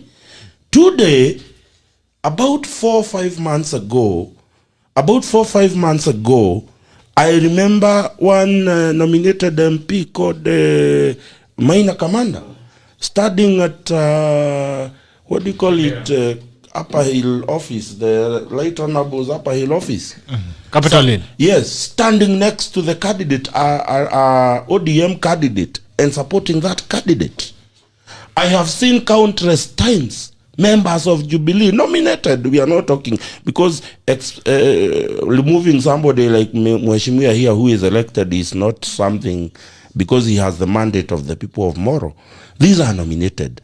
The problem I have with Jubilee is not them excommunicating those senators, because rules of a party are there for a certain reason like that. But I'm looking at the resurrective justice, that particular disciplinary action of the party, it is serving to silence members. Why are the likes of minor commanders still in the party? Have we had them going to the disciplinary committee to talk about their involvement with ODM? Have we had the likes of, what do you call them? Khalil, there is a nominated Jubilee youth MP. Gideon Ketar. He is involved with UDA. You have Cecil Barire is nominated. He is involved with UDA. But because these people have not come out to critique the government, they are still in a safe nest. But the moment you stand and start criticizing this government, and Mwaura is being subjected to this because the other day he gave a very clear indication on how our economy is heading, which is the truth. Today, Mheshimiwa, before God, since we passed the budget, we are in the 8th month of this government financial year. No single MP has received constituency development funds. Not correct. We have received, but only 9 million. To be honest. 9 million in out of 100. Out of 100, there is a but 9 million out of 100 million, possible 100 million and something, you have not given CDF money. Mheshimiwa here has a responsibility to deliver to the people of Moro. Students go to school. And students go to school, do classes. Yes. You have not received your money. If you do, we have about 290 constituencies. Even assuming that they receive 100 million each constituency, you can imagine that the money we are talking about, 2.9 billion. Yes, 2.9 billion shillings. That is the money we are talking about, BTOC. But we have the luxury of giving MCS 4.5 million shillings to pass BBI. But Mheshimiwa here has already done the prioritization barazas in the village for the project the members of the public want. He has gone ahead and the board, the CDF board, have already converged and come up with the project they want to do, and most likely they have sent their request to the national CDF board. But this cannot happen because there is no money to do this BTOC. But we have the laxity of... There is no money or there is no priority. I am so mad that exactly 3 months ago, the SRC told the doctors off because they wanted money. If you remember the negotiation between... Remember, the doctors were not asking for something that was not negotiated. They had already negotiated the corrective bargaining agreement with government so that they can be given that money. SRC goes ahead to tell them, we don't have money to pay you, but we have money to pay MCAs who do not talk on the assembly so that they can come and pass BBI. Let me tell you, this is opening that particular BBI to ridicule. That a whole president of the republic would call, and please, people must not say that the president had called Mount Kenya to Sagana. The president called NCAs, his sycophants, and those people who cannot question him to Sagana. Over 40 MPs were not in attendance from Mount Kenya. Hallelujah. So therefore, you cannot purport to say that Sagana was a Mount Kenya meeting. It was not a Mount Kenya meeting. It was simply taking people who have been telling you that. Let me tell you, what the president did in Sagana, it is like a preacher preaching to already converted Christians to get born again. That is what he did. Or you give Friday khutbah at the mosque. Exactly. You know, I was expecting in Sagana. You wanted him to become a political evangelist to save more lives. No. He would have called the dissenting voices, understand what it is that they are doing. Okay. But when you call people there and you give them Kenya shillings, 2 million, that tells you the kind of political parties we run here. They are the political parties, na nilikwambia tukianza hapa ukasema tusiongee, ni fanya fujo. Uone. That is the kind of political parties we are learning in this republic. And I don't have a problem with and you know, yes, my member of parliament there, I think for me, we need to relook at the Political Parties Act because the expelled Jubilee senators will not be the only one with cases. Today, I think 1.5 years, almost 1.5 years now, we have the case of the expelled nominated MP from Ford Kenya, Jeffrey Otsotsi. That case has been with the Political Party Tribunal. And I think, as much as I agree that every person who has been expelled by the party has the right of reply, I have seen Political Party Tribunal has never successively prosecuted an MP and had him expelled, or an MCA expelled from a party. That tells you, if you ask me, that the Political Parties Act needs to be relooked. Because as much as I don't like what Jubilee did, if a political party makes a disciplinary action against a member, the Political Party Tribunal must not be used as a stubborn block. Sure. They have never fully exercised, gone through a case and given a judgment. These cases, utasikia kina Mwaura walienda wakapatiwa stay order, tumevutana hiyo term imeisha. So I think the question is not whether as a party they were given authority by the political parties and their political party constitution to do what they did. Right. As to whether whatever they did was genuine, that is a question for another day. But what they did was okay, but they are doing it selectively to those they feel that are fighting government. This government does not want to be questioned, and unfortunately so. The behavior of the national government has crippled to the county government. Ati leo ukiuliza swali unakimbishwa hapa DCI. Haya. File yako iko itabebwa. As we roll it over to mheshimiwa, jana David D threw a spanner in the works. He said Sagana is not Central Kenya. Sagana is a state house. Central Kenya sema rais alienda state house akaenda kaita watu.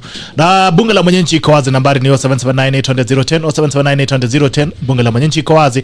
Unaweza piga simu uweze kuchangia. Ndasoma comments kidogo alafu nipe mheshimiwa atuambie. Kisinga Ndebria anasema tuned in from Mombasa, Kenya. Asante Joel Arama. Anasema Maina Commander was speaking the party wishes. Joy Karis anasema Jubilee is dead. Guys, just imagine Deputy Secretary General of Jubilee saying he will support ODM candidate. What will happen? Abbas Njuguna says MB should know the 9 million. The 9 million is a drop in the auction in a constituency. Should not defend government starving constituencies. Uria Kuria, I don't need anybody to come and tell me to pass the so-called BBI. I can't and I won't. Benathuri from Molo constituency. Weke assess anasema hapa kesa Santa Abbas Njuguna, Raila is a genius as far as holding together for his party is concerned for a very long time. If he can convince all government in power to deconstruct itself and interestingly substitute some of its positions with its members, if he can convince government in power not to feel a candidate in a by-election, then what else do we need? All right, that's got interesting. Abbas Njuguna. Chirio Kileo says the MPs bias the pro-PBI. However, the Jubilee leadership is controlled by cartels and brokers. I'm not surprised the MP can have a say unless you are close to the cartels. Kama yako karibu na cartels, you cartel ni nane. James Mwanda sama Kimani needs to tell us how to approach the president, since the only time the MPs and senators get to see the president is when they are summoned to State House or KICC. KICC to be lectured. I'm not saying the MP anacheza defense game. Haya, acha nikurushie kwa sababu mezama unacheza defense game mingi. Zungumza. Alright. Joel Arama, hold on the line. I'll come to you. No. I'll start by the statement about political parties. Let's call a spade a spade. For a very long time, we believe that Jubilee was owned by Uhuru Muigai Kenyatta and William Samoei Ruto. And at first, there was a lot of hustle and tussle to see who controls the party. And eventually, I think the president proved that he actually owns Jubilee political party. Wiper Party is owned by Kalonzo Musyoka. Amani Congress is owned by Musalia Mudavadi. Ford Kenya, I think, is still owned by Weta. Yes, there's a tazo. Chama cha Mashinani is owned by Isaac Ruto. Maendeleo Chap is owned by Alfred Mutua. Now UDA is owned by His Excellency William Ruto. So let's call a spade a spade. These political parties have owners. Now, in my language, we say, vitu za wenyewe itiri joka irono. You know, what is not yours has no when should I come back for it. Because the person who gives you something that is not yours can come for it anytime. And that's the reality. You know, I was trying to be diplomatic, but there's also trying to be diplomatic here.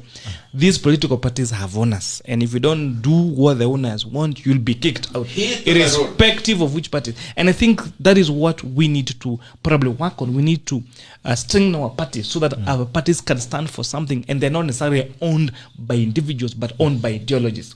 But until we get there, we still have a problem. Hivi vyama ni vya wenyewe na tukiwa kwa nyumba ya wenyewe tunakaa venye mwenyewe anataka. The question about David is saying that Sagana State Lodge is not Central Kenya. Everyone has a place. If I want to make a particular statement, there are places in my constituents where I like to go. And everyone, and I think for the president he has taken Sagana as his place where he goes to address his people, because again, and my colleague here said very well, no, he's from Mandera and all that. But before we sold Uhuru to Mandera, we had to first sell in his region, because as you speak, our especially presidential elections, our elections are purely ethnic based. You cannot be a Kikuyu and be elected as a governor in Garissa. You cannot be a Kikuyu and be elected a governor in Siaya. You cannot be a Kalenjin and elected a governor in... Junaid Mohammed is Auria, an MP in Nyanza. We call them outliers. It's an exception. It's just an outlier because he's very loyal to Baba. And so what Baba says there, it becomes the truth. So let us say the truth. And so the president knows that before he became the president, before he was accepted in the rest of the public, he had to be accepted at his backyard. And that's why, even if you remember the funeral that there was for the late Musalia Mudavadi's mother, people telling him, President, you need to crack the whip in your area, because we respect you here, we are supporting you here, but you're not being supported from where you come from. So it was just a moment for the president to go back to his backyard, because that is the politics of this country. The 2 weeks before Sagana, we had His Excellency William Ruto go to Kericho and hold a very big rally there in Kericho, speak in mother tongue in Kericho there, because he was speaking to his people. Now we have Raila Odinga calling his Sagana Sagana in Nyanza so that he can convince his backyard. And soon we'll see Kalonzo calling his Ukambani backyard to convince them. And unfortunately so, that is the politics of this country.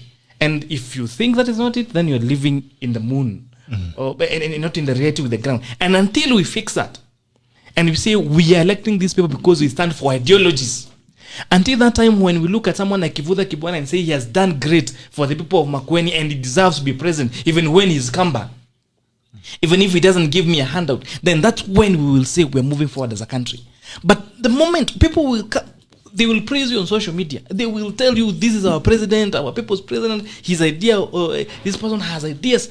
Wait until you run for a political office and you remember, mimi ni Mkalenjin, mimi ni Mkikuyu, mimi ni Mkamba, mimi ni Mkabila, na huyu si kabila langu. So until that, we change that direction. Unfortunately, we still have to go back to our ethnicities, and we must be our regional kingpins before we come and convince the rest of the country. And until we fix that, we'll have a problem.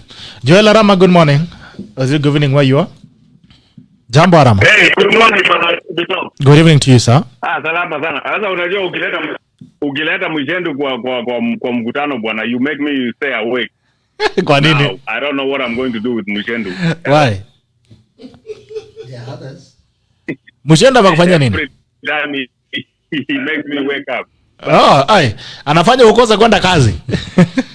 Wewe ndio alama yake. Huyo ni when I visit lazima tutakunywa chai na Muchendu. Kabisa, ukikuja lazima nikutafutie huyu jamaa. Aya, zungumza nikusikia dada. Lazima tutakula chai hapo. Niambie baba. Aya, let me start with my brother from Northeastern. From Mandera.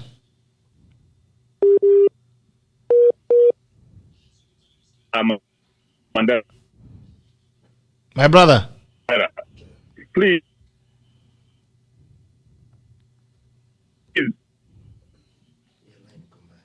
Then kama neteke internet iko mbaya kidogo. All right.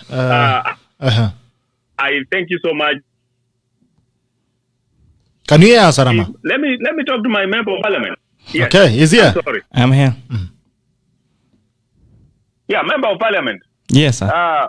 From my area, I have an advantage of claiming Molo, Kuresoi, and Nyamira as my areas members of parliament. When ni mjama yangu ya Molo bwana. Wewe mzee, nitengenezee barabara ya Kapsita bwana. Ya kutoka gani ya Kapsita? Ya kutoka Mau kwenda Kapsita? Yeah. The Mau Kapsita road. Kwenda Kapsita my mzee wangu anapandaka pikipiki na muangusha mgongo na niko na gari bwana. Sasa unataka apande kwenda wapi? Tuna Kapsita mbili, kuna Kapsita ya Molo na kuna Kapsita mbili. Kuna Kapsita ya Elbago na Kapsita ya Molo. Wewe unatoka Kapsita gani? Nasema Kapsita ya Molo bwana. Ukisimama Molo town ukiangalia Kapsita pale ng'ambo ama ukiwa Kiple pande ukiona ile nyumba kubwa kama stadium ya mabati hapo ni kwangu. Hapo ni nyumbani. Nimeona. Tutashughulikia maneno bwana. Ukisikia kama huko Molo kama unasikia jina inaitwa Arama, mzee Arama, huyo ni that's my dad. And I know my brother actually knows you very well. Okay, so ukifika huko hebu enda umsalimie kwanza umwambie tumeongea na wewe. Nitamsalimia kesho. Alafu amwambie pole kwa mgongo. Yenye maangusho na pikipiki. Nitamwambia pole kwa pikipiki. Ampelekee Liminen na David. Sawa bwana, Arama enda shughulika. Let's talk about leadership. Remember I talked about this some time back and I said, and I will use examples we like using examples of other places. Yes. Let me use the example of Britain. When Theresa May was the prime minister and she had disagreement with members of cabinet who did not agree with the policy she was trying to push forward. What those members of cabinet did, they resigned from their office. Honorably. And went to regular members of parliament. They resigned, because the cabinet secretaries or members of cabinet are also members of parliament. So they resigned. Now, to the leader, Irungu Kenyatta, and others who have been in the same position, when you disagree with what your party stands for in a leadership position, the best thing you can do, because you have failed on the mandate, you feel like Kenyatta said he does not believe that BBI is being accepted where he comes from or in the central Kenya region. If that was what he believed, and I believe strongly that he has an accurate picture of what's happening in that area, but your party put you in that position for a purpose. But since you have come to conclusion that you cannot effectively push that agenda forward, why are you still in office? Step down. As a good leader, when you cannot do what the party says or you cannot push forward the party's agenda, you simply resign. Why put us through all this drama for something that eventually it will come to the same position? Now, I've been, one thing I like doing is doing research on party constitution and everything. And I took some notes on the political party called Jubilee and their constitution. You have to be a member, being a member, which means you have to pay some membership fees. And they have several categories, platinum, gold, and all that, and a regular member. Now, for the ones who are saying, I saw a statement somewhere almost 140 or whatever number of Jubilee members of who are saying they are not going to remit their dues to the party. Which means you see... Hello? Hello, Bwana Bitok. Jambo. Mambo namna gani? Salama sana. Nazungumza na nani? Mimi naitwa Maina Wanjoki kutoka New Jersey. Maina Wanjoki from New Jersey. How are you, sir? Good. How are you? Salama sana boss. Niambie. Sina maneno, naweza kuchangia kidogo kwa kipindi. Tafadhali. Mimi ningependa tu kuongea juu ya hii mambo ya umepotea sana bwana. Ulikuwa umeenda wapi? Mara mwisho nilikuona ni mwaka jana. I know ni majukumu ndugu yangu, lakini sina ubaya. Unajua sasa hii maneno ya Amerika sio kama Kenya bwana. Amerika hapa inatisha wanaume. Hata nilifikiria uliama. Unajua sasa kazi, familia, kujaribu kubalance kila kitu. Kama mimi sasa huwa nafanya biashara. Okay. Mimi niko na biashara yangu. na sasa kujaribu kubalance hiyo na hii corona na nini sasa inakongo kidogo, you know, inataka bidii kiasi, but iko tu sawa, kila kitu iko sawa. Huwa nakufuatilia mara kwa mara nikipata nafasi, but nashukuru. Haya, niambie dadi. Mimi ningependa kusema, you know, hebu turudi nyuma kidogo. Mimi ningependa tu kuuliza, turudi nyuma kidogo. Unajua kuna mahali penye sisi tumedanganywa hapa, bwana Bitoko. How waliweza kubadilisha the narrative ambayo iko saa hizi mpaka tuingie BBI, kwa sababu tumeingia kwa hii BBI kimtego. Wakati tulianza kutoka mwanzo, ilikuwa ni kwanza tuanze tear gas na Monday na whatever date it was. So baada ya hiyo kwa kwamba nchi haiwezi kurun vizuri, wakasema wafanye handshake. Handshake ilikuwa ni ya kutuliza nchi, watu wapate amani. Lakini sasa hapo kuna mahali penye tulipigwa kama lightning kidogo, tukabadilishwa narrative, ikabadilishwa ikakuwa kwamba sasa imekuja mpaka ikakuwa kama tunabadilisha katiba. Kwa sababu mambo yote ambayo yako kwa BBI iko kwa katiba. Kwa wale ambao wamesoma, iko kwa katiba. Na iko vizuri sana, imeelezewa vizuri sana kwa kila kipengele ambayo inahusu kwa BBI. So vile wametugeuzia mpaka ikakuwa kwamba tutaingia sasa mpaka tufike kwa BBI, that is a subject that people should really try and analyze and say, how did we get here? Okay. Kwa sababu kwa mfano, tuangalie kama hata tuseme ni mambo ya mgao wa, you know, wa serikali kuu kwa serikali, you know, ya serikali ndogo ambayo ni ya rasilimali. You know, wanasema ambao ni 15%, you know, inaanza na 15%, lakini hakuna capping. So hii tunaanza kuambiwa saa hizi ni mambo ya 35 na nini na hata hii 15 haipatikani. And then vile wamegeuza kusema lazima hivi na hivi. So watu wengine wanaenda kuumia kwa sababu kama ilikuwa issue ni election, watu wanapigana. Kwa sababu mimi ni analyst, you know? Yes. Trained analyst. Lakini sasa mimi wanasema hivi, ebu let us look at it. Why do people fight? Kwa nini watu wanapigana? Na wamepigana mara ngapi na mara ngapi hawajapigana? Sababu ambao wamefanya wakapigana wakati wamepigana ni gani? Na sababu ambayo imefanya watu wakakosa kupigana wakati wamepigana ni gani? Na suluhisho ya hiyo ni gani? At that point. Kwa sababu hata tubadilishe hii katiba ni mpya 2010. Hata tubadilishe katiba, tuweke katiba, tubadilishe mara ngapi? If the fundamental issues are not dealt with, tutabadilisha hii mpaka ifanane na Mararian.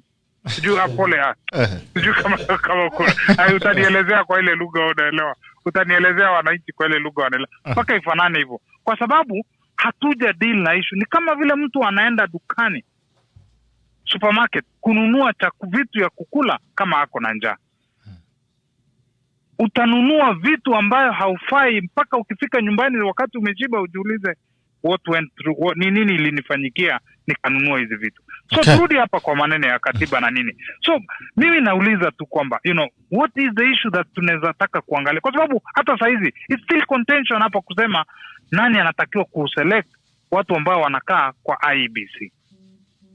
You know, those are some of the fundamental. Na kukosa kuamini the system. Kama sisi hapa, kwa mfano hapa Amerika, tuliona sitting president ambaye alikuwa ako na issues na the system, but the system was watertight in that hata angesema kufanya nini ama nini, tuseme tu ni kesi bado ambayo iko kotini, but system ilikuwa ni kwamba hakuna ambaye, hata kama wewe uko na powers kiasi gani, huwezi kugeuza mambo ambaye yamekuwa yametengenezwa na njia fulani ambayo huwezi ukadanganyana. Kwa sababu kwa mfano na hata ndio mimi napenda, unajua Moi mimi alikuwa MP wangu kwa muda mrefu sana. Na ndio mimi napenda vile alifanya, kwa sababu kulikuwa kuko na counters, wewe anakupatia kazi ya kucheck, lakini anaweka wengine wa kucheck, you know, in that order, in that hakuna ambaye ana drop ball in between hapa. Mwenye anacheka kuna mwenye anamcheka. Exactly. So hiyo inaweza kuangalia ni nani ataangusha mpira, nani atatuletea shida. Okay. You know, in that way. But kusema tutabadilisha katiba, sasa angalia kina Kang'ata, sijui ni Mwaura, sijui ni nani. Mimi nakwambia kweli bwana Bitoko, it is very painful now. I'm sorry to take time kwa sababu hii ile serikali ambayo tuliimba kabisa, sio maombi. Sio uchawi, ni maombi. Tukaimba, tukalia, tukaomba, wamama wakalia, wakalia, wazee wakalia, wakiangalia, machozi inatiririka, watu wakiangalia. Kweli hawa watu walikuwa wamepelekwa ICC, wamekuja wakakuwa viongozi na wakatuunganisha vizuri. Leo hii imekuaje were? Pole, yani mimi imekuaje vile inakuwa hivi kweli? Why are we burning our own house? Yeah. You know, why are we burning our own house that we built? Na hii nyumba ya Jubilee hatukujenga kwa pesa. Hatukujenga kwa sababu mtu alipatiwa pesa ama nini. Watu waliweka kwa imani yao, kwa mapenzi yao na emotions zao ambao waliweka kwa kujua kwamba that is it. This is the bridge that we've been looking for. Okay. Then what has happened now? Back to you. Asante ndugu yangu. Thank you so much my brother. Have a good day. Have a good evening. We really appreciate it. Usipote sana. Niko bwana Bitok. Mimi niko hapa na sasa tutakuwa tunawasiliana kwa muda. Asante na salimia watu wa New Jersey. Asante. Thank you. We dropped Arama. Arama aliponyoka walaini kidogo. Acha tumalizie mambo yake alafu tuende topic tukiendelea kufunga. Arama. Hello Arama. Hey. Paul ulianguka. Haya basi maliza mawazo yako alafu tujue itakuwaje. Nilirealize naongea peke yangu bwana, nikajaribu kutafuta daktari aniangalie, maybe the brain went away. Pole sana. Kumbe watu wa New Jersey bana iko na system. Watu wa New Jersey deep state. Ama ni Muchendu ameongea na rafiki yake kwa communication akanitoa. Wewe jua. Haya basi tuambie mawazo yako. So I don't know Martin ilikuwa dropped, lakini anyway, let me just be very brief. When it comes to leadership, sasa unajua jamaa ameongea before mimi, ameongea Kiswahili, hata nimeanza kuona aibu. Najaribu kuongea Kiswahili pia, lakini I'm used to English all the time. Hebu na Dongereza yako unajua. Yeah, okay. When it comes to leadership, I was giving an example of Britain. The PM of Britain alipo disagree na cabinet officials, they resigned. So let us be orderly in our duties. If you come to a position where you disagree, and if you mess up, do the honorable thing and just resign. Okay. You are not losing anything. In fact, you are maintaining your dignity, and we should show good leadership.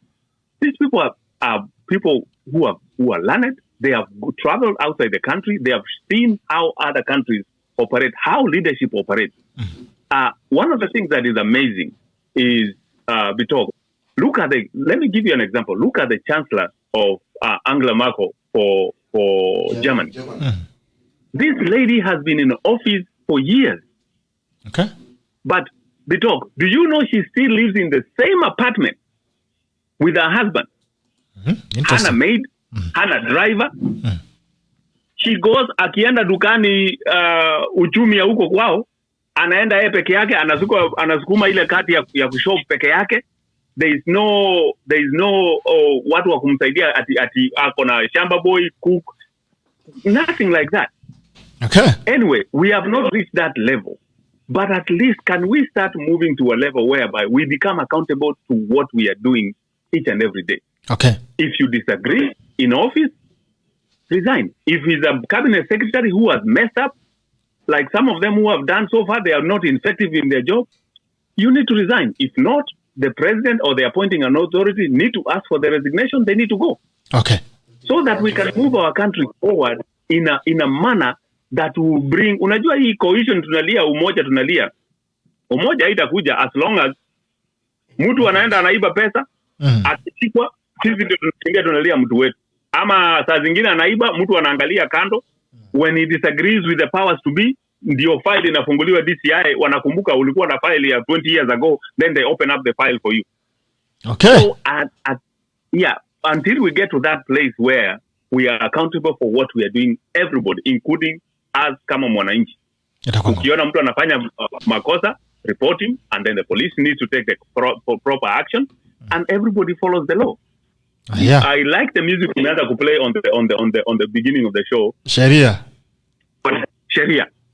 That is what is going to save our country. As long as this is what tunafuata Sharia, hata kama ni political party constitution, our own laws in the country, constitution and the laws in the country, as long as we follow that, then we will become a better country. As long as hatufuati hiyo, tutapiga kelele bitok, tutafanya everything, we will never go anywhere. We will still remain the same year in, year out. 20 years from now, our kids, 40 years from now, they will be talking the same thing.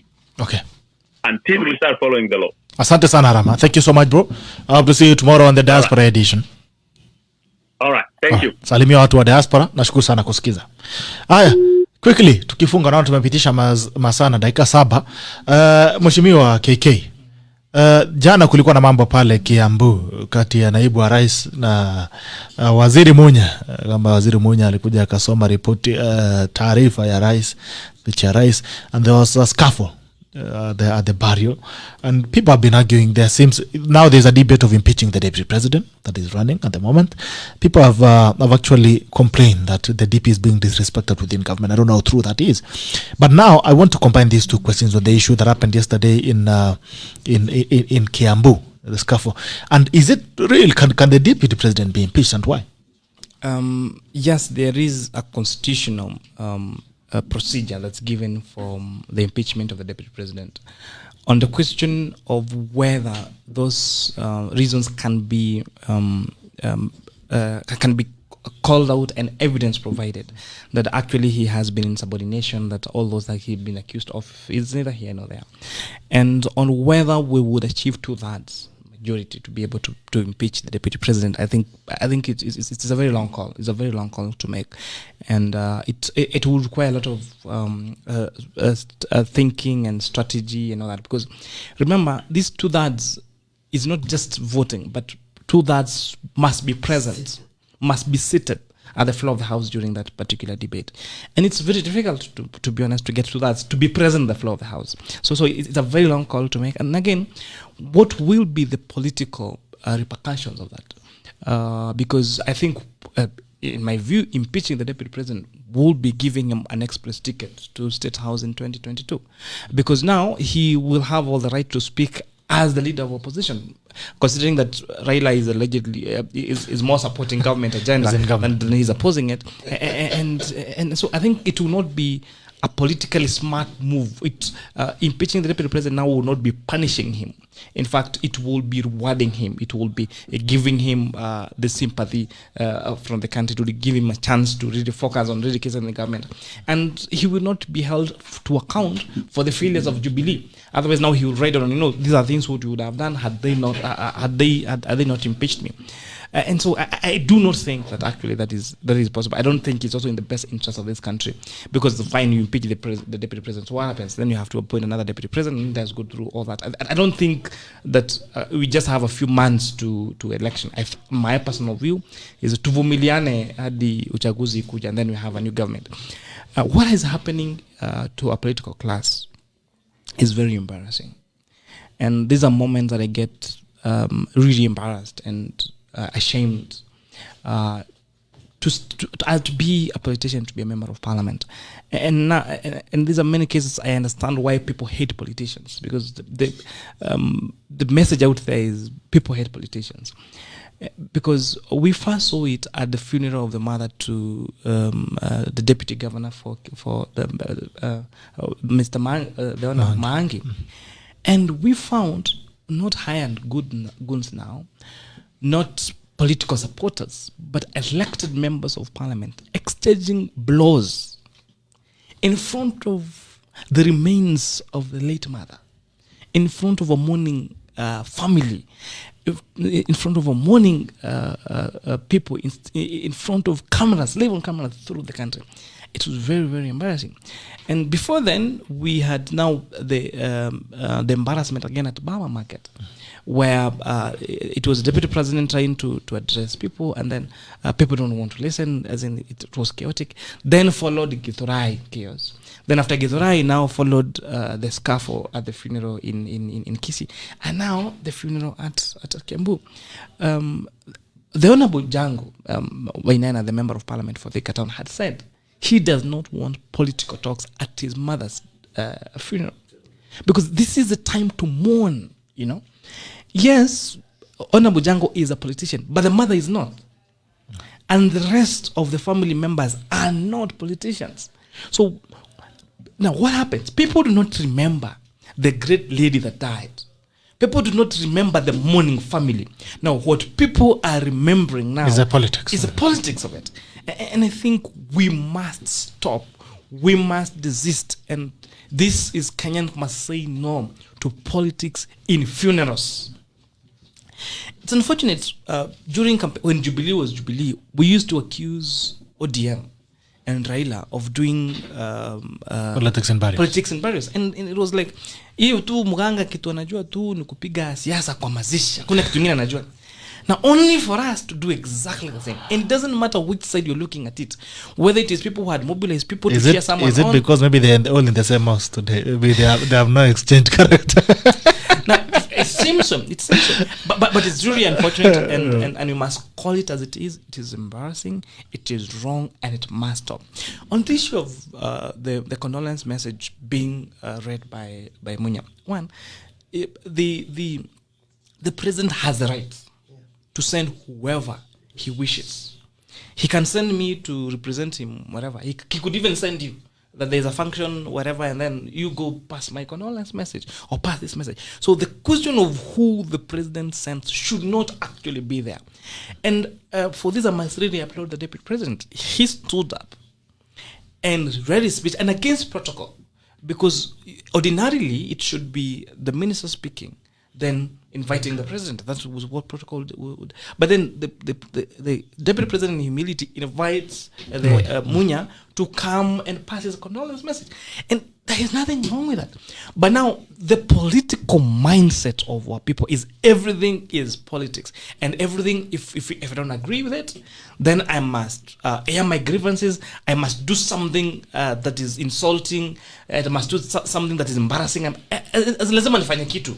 So kwa sababu sasa hiyo barua imesomwa na Munya na mimi niko nataka isomwe na Ruto. Sasa lazima nipige kelele, lazima nitoke ndio nionyeshane whatever you want to show. And this is very unfortunate. And if you're not careful, we are more than 1.5 years to the next general election.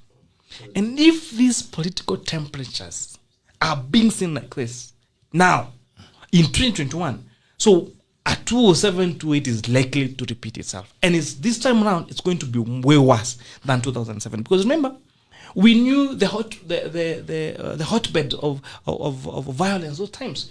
We knew it would be Kibera, it would be Kisumu, it would be, we knew those places. But this is happening in Thika town, and this is predominantly where majority of those people could, apart from the invited guests, they could as well carry on the service in vernacular, in Kikuyu.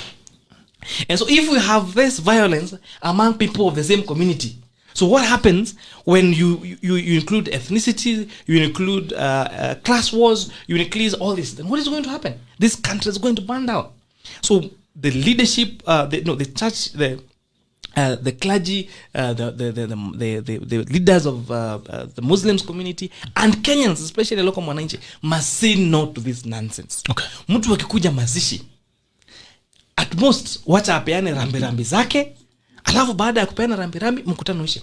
We saw again what happened in a funeral in the MCA somewhere in Nyandarua, where my colleagues lands in a chopper, disrupts the entire funeral.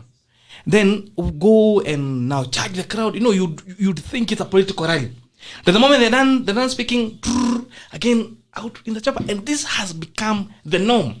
We have turned funerals into political gatherings. And in fact, we're even wondering now what happens to these COVID guidelines that we continue talking about. Some people cannot hold a meeting for 20, 30 people. So as politicians, we're doing these funerals. We call it mobilizing. In the political language, it says mobilize. So may I mobilize my crowd, you mobilize yours, you mobilize yours, you mobilize yours, and the political supremacy is who gets to be clapped at the most, and who gets to be booed becomes the loser of that part. And this nonsense must restore. It's very embarrassing, especially when it's funerals. And I'm saying this because one of the reasons I vied on a Jubilee ticket was I was against the violence that I was seeing in ODM. I was against the campaigns in funerals that I was seeing in ODM. So now that is happening in my own political party, it's extremely embarrassing, and this must stop. We must respect the dead. We must respect mourning families. Last year, I buried my uncle, and he was very close to me. Because he was a daddy figure for me in my life, and he was a serving officer with the National Youth Service. And I deliberately did not invite my political class. And and this is what is weird. Now later, my constituents would ask me, it was such a funeral of your uncle. How did you come alone? Why we expected that you'll bring along your colleagues?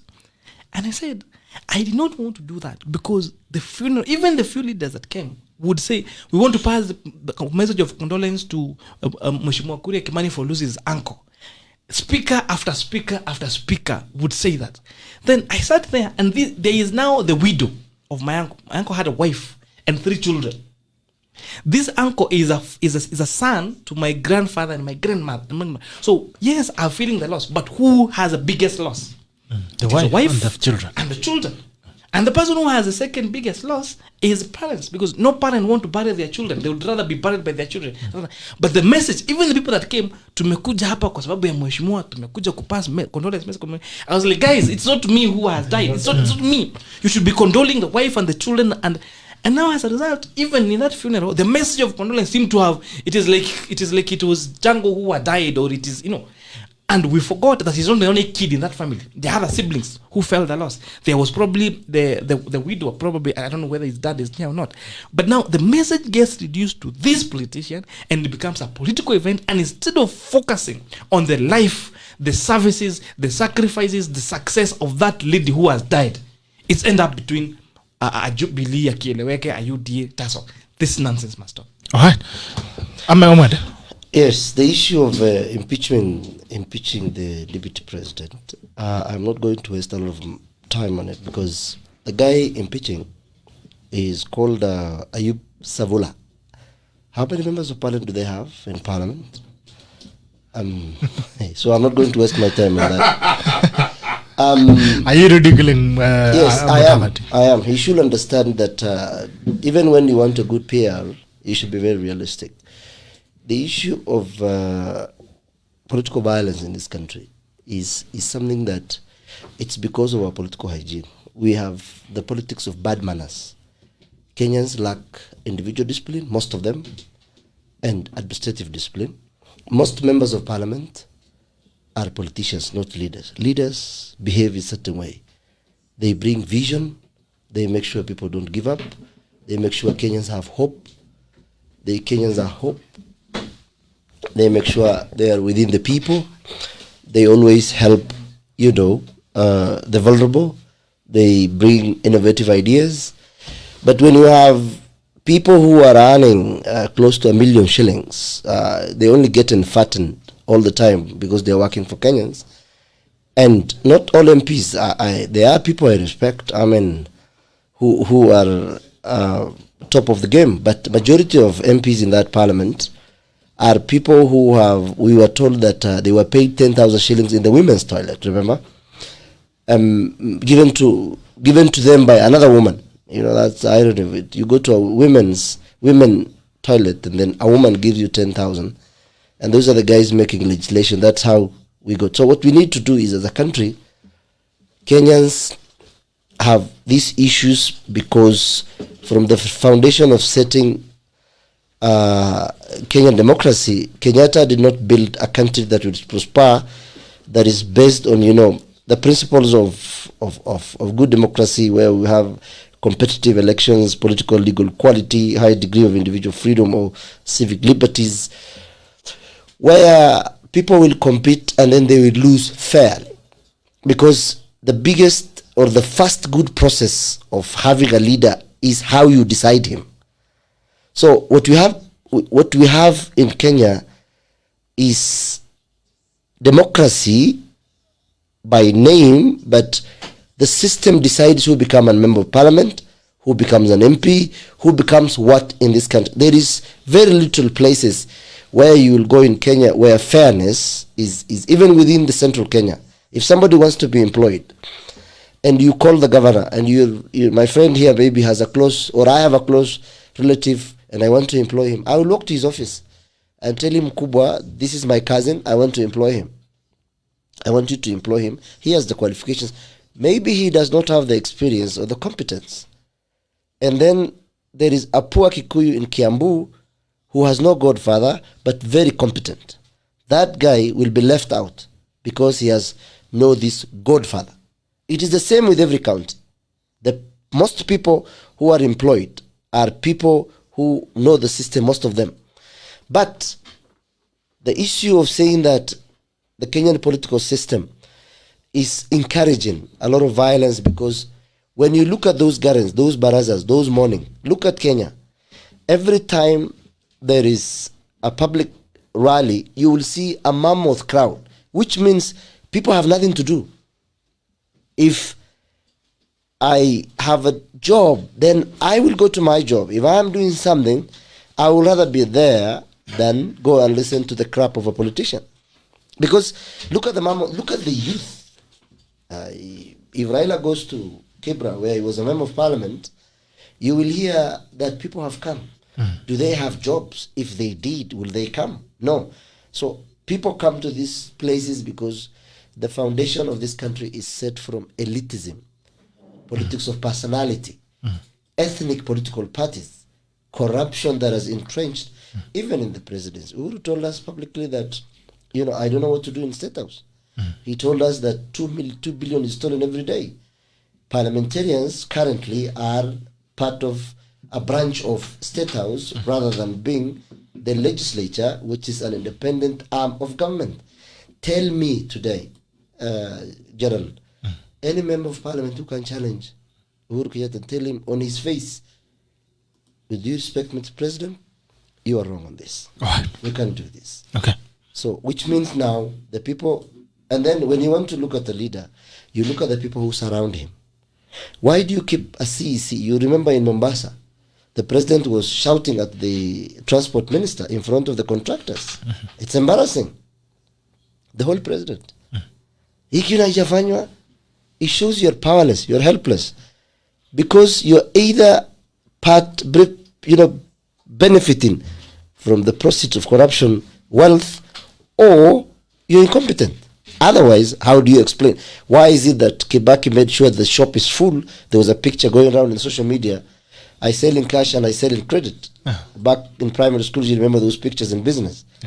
So Kibaki left us, the dollar was, I think, 76 from 80 something. Okay. And everything was thriving. Life was cheaper than this. Right now, the dollar is 105, 106. What does that mean?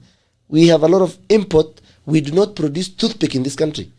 You remember the health conference at KICC, I think the governor of Marsabit Isielo brought like 6 items, including baby wipes and sanitizers and toothpaste and all those things. We are consumer country because we are not investing in local innovation. Okay. Including sugar, rice, we import. Okay. So we need 17 months to election. Let the president make sure that he's not going to achieve much. He makes sure that he leaves Kenya that is intact. That's peaceful. Stop, yeah. All right. Wachana hata na uchumi. Muchendu. I first of all want to address the issue of what happened in Gatondo yesterday. And it is not an isolated case. It is probably a 4th or a 5th case that has happened in our political world of politics today. I know, and I am sure, 100% sure, that God forbid I was to lose someone and I plan a decent send-off for that particular person. I know for a fact, Gerard, I do not want to see such images in my own place. I know for a... Let us not take political sides on this one. Forget which political side you are affiliated to. What has happened in Gatondo, what has happened in Kisii, it is pictures we do not want to see in such solemn ceremonies like a send-off of someone. Because Django, if you looked at the history of Mama Django and what that lady has done to get Patrick Wainaina to where he is today, it was important for Django to send the mother in a befitting send-off that do not have the political side shows.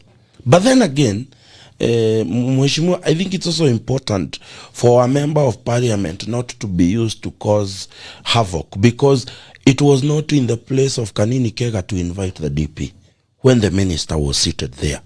That must be said categorically.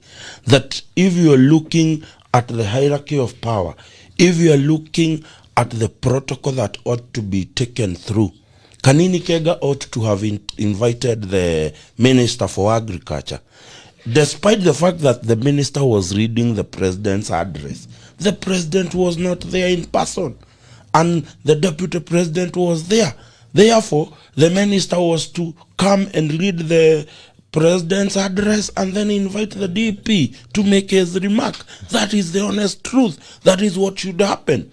But you see, puppets of the state, like for lack of a better word, and I am not in any way disrespecting the member of parliament here, but puppets like Kanini Kega are some of the people who bring such shame into the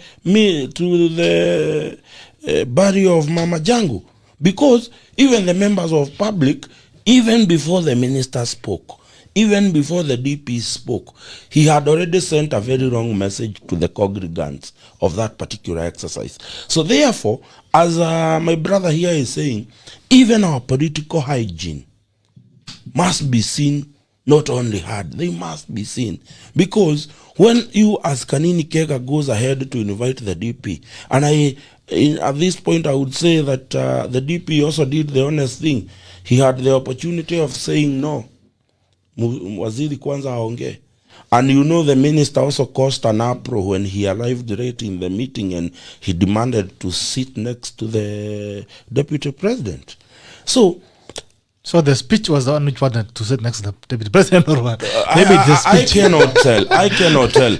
Nonetheless, regardless of whatever protocols that were not taken care of, it did not warrant people to walk out. Okay. And I am ashamed, whoever the politician would be that would have organized people to walk out of a barrio, you did not hurt the people who came to give the speech.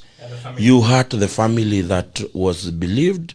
You hurt the family that was buried. And I don't see eye to eye with some of the people we do politics in Kiambu, but I have seen quite a number of them castigate this. And I say it in the strongest term possible, because tomorrow I don't want to see such an image in my own place, God forbid.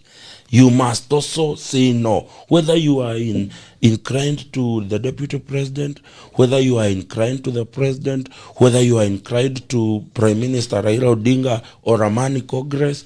We must not see this. We must see politicians behaving in a mature manner when you come to send-offs. Honorably. Because today, as he has said, people are not remembering that we were marrying a mama who has sacrificed to be able to get his kids where they are today. We are only remembering how people walked out of a barrio. It may be a political celebration for someone today, and tomorrow it might happen to you, and it will leave you hurt. I saw the deputy governor of Kisii on the podium on the day they were burying the parent, begging people to sit down and stop politics. He almost cried at the voice, begging people to behave in the burial of a family member. It is very wrong. It is uncalled for. We must say no to this kind of political baggage. We must say no. It is actually making us... I had always detested what happened when we go to burials in Nyanza, because we have friends and we go there and we see what politicians do. Now, the chicken has come home to roast. Okay. We must say no to this. Honestly, we must say no to this. Politicians must use other platforms. Okay. At least stop using barriers and churches to do this. Okay, thank you. All right, thank you so much, Muchendu. We are getting to a tail end. We are going to take the tackles of the day. Meanwhile, Raila Odinga in Nyanza, we have agreed with Dur. We are going to add the number of constituencies. Don't buy the propaganda that there is no additional constituency. There was a slight error in printing. Diwa Rachonya Bonda Netike constituencies will be added. Baba amesema kulikuwa na makosa kidogo. I don't know whether the MP has seen what Baba told the people when he met them in Bodo. I'll send you the video. He is speaking in Nyanza. He is lying, looking at the light, the members of parliament and MCAs and leaders, and telling them that they have spoken with Uhuru, there was a typo in BBI, and as a matter of fact, I dare say, he has said, and it is being translated, and I got it from people who know what he was saying in Kijaruo. He telling them, we have agreed with Uhuru that we are going to add a number of constituencies. Don't buy the propaganda that there is no additional constituencies. There was a slight error in printing. Dhiwa, Rachuonyo, Bodo, and Nyatike constituencies will be added. These are the kind of people that are selling BBI to the public. You invite leaders of Nyanza, leaders who are elected the people, leaders who are expected to use their common sense to think. They are shouting when the Baba is saying there is a typo. When you know very well that that bill, as it is presented to the county assembly, you will either reject it in its entirety or pass it in its entirety. It is so unfortunate. All right. Your tackle of the day, Mheshimiwa Kuria. Give credit, and I'm saying this with a little bit of humor. When Baba tells you there is a typo, please know there is a typo. He told us there will be a referendum. Oh my. We've said no. A referendum it is. So if Baba says there's a typo, There is a typo. They say There Baba is a tells you your wife or your girlfriend is pregnant, don't argue. Start buying pads. I'm not going to pads. She's pregnant. Buy diapers. So if he says there was a typo, there was a typo. there was a typo, and there are more constituencies going to Nyanza. Itakuwa It doesn't matter. Ni typo. Na ameongea na his excellency the president. Kataipingera kadogo. Shida mahali kidogo. Why are you mourning over it? The Baba amesema. All right, your tackle of the day, Mheshimiwa. Your tackle of the day. One, there is also what I say has been lies behind the BBI bill as it is. If you look at the last page, it has a schedule of timelines in which the particular clauses in the BBI draft bill will be legislated into law. It doesn't mean that once we go through the referendum and pass as it is, that things are going to happen after that. First of all, the issue of additional constituencies is the mandate of the Independent Electoral Boundaries Commission. It's an IBC affair. So that means that, for example, in Nakuru County, we are supposed to get 5 constituencies, but where are those constituencies going to come from? You cannot say that itakuwa tu MOLO ndio itakayo mara mbili ama inaivasha. That thing has to go through public participation. You have to look at the population. You have to look at all those things. Most of even the other matters that we're talking about women in legislation. They say is that Parliament will have some of the timelines is a year, some of the timelines are 2 years to pass a particular piece of legislation. Because remember, 10 years after passing the 2010 Constitution, we are still passing laws to implement that Constitution.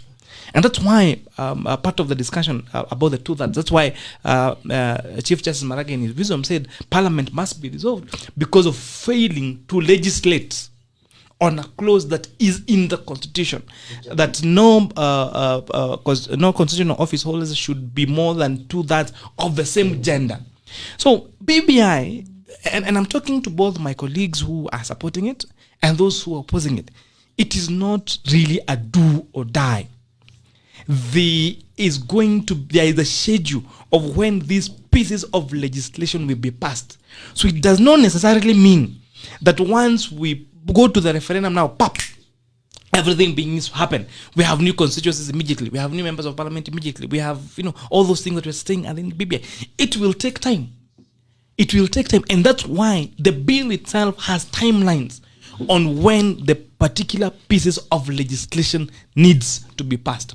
So we must not treat it like it is something that we must swallow as it is, because even after passing it, there is going to be room for debate.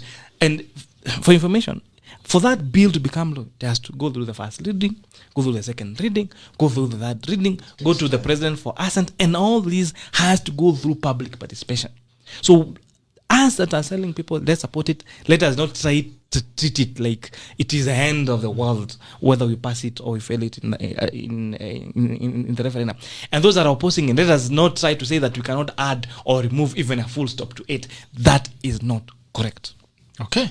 All right. Your tackle of the day, Mohammed. Well, for me, I said it before, BBI can't change the politics of bad manners in this country. One is that in 2022 is the year about Kenyans. We must reject mediocrity. We must reject impunity. Kenyans, 50 years after independence, 58 years after independence, we're still talking about people not getting food or clean water or access to health or education. It's because we take 50 bob, 100 bob, 500, 1,000 for the day and then vote for the person. Stop taking money from political class. I'm not saying every member of parliament pays money, but majority do. It has become a norm in Kenya that unless you have money, you cannot be a member of parliament. Money only buys houses, cars, suits, and you can marry the most beautiful women because you have big pocket, but it does not create the quality of a person. It does not create a quality in terms of a person having values, in ideals, in principles. Our wordings should be our honor. We should make sure that even if we need to survive, we should work. Go to work. Hata kama wewe ni kuwa tand boy, become something. Earn your money. Sweep the floor. We all grew from I come from Masabito. That is where I was born. My dad was born there. My grandfather was born there, 1907. Up to today, it does not have electricity because of failed leadership, because of embezzled resources, because of bad leadership. So for us to have a different Kenya, and I said it before, if you are below 45, you're looking at the future of your children. What kind of roads do they have? What kind of schools will they have? 2022 is the year about Kenyans to vote for who they want, who they know, who they think can make change. We have people who are principled, we have people who are educated, we have people who are learned, because going to school and being learned are the two things. If you are stealing from the public property, even if you have a PhD, you're just a crook and a thief. So education did not change you. Education should give you perspective so that you can judge what's wrong or right. So in 2022, my tackle would be, it's about us, not them. Okay. All right. Muchendu, what's your tackle of the day? As my brother has said, you can registrate so many things, but you cannot registrate good morals.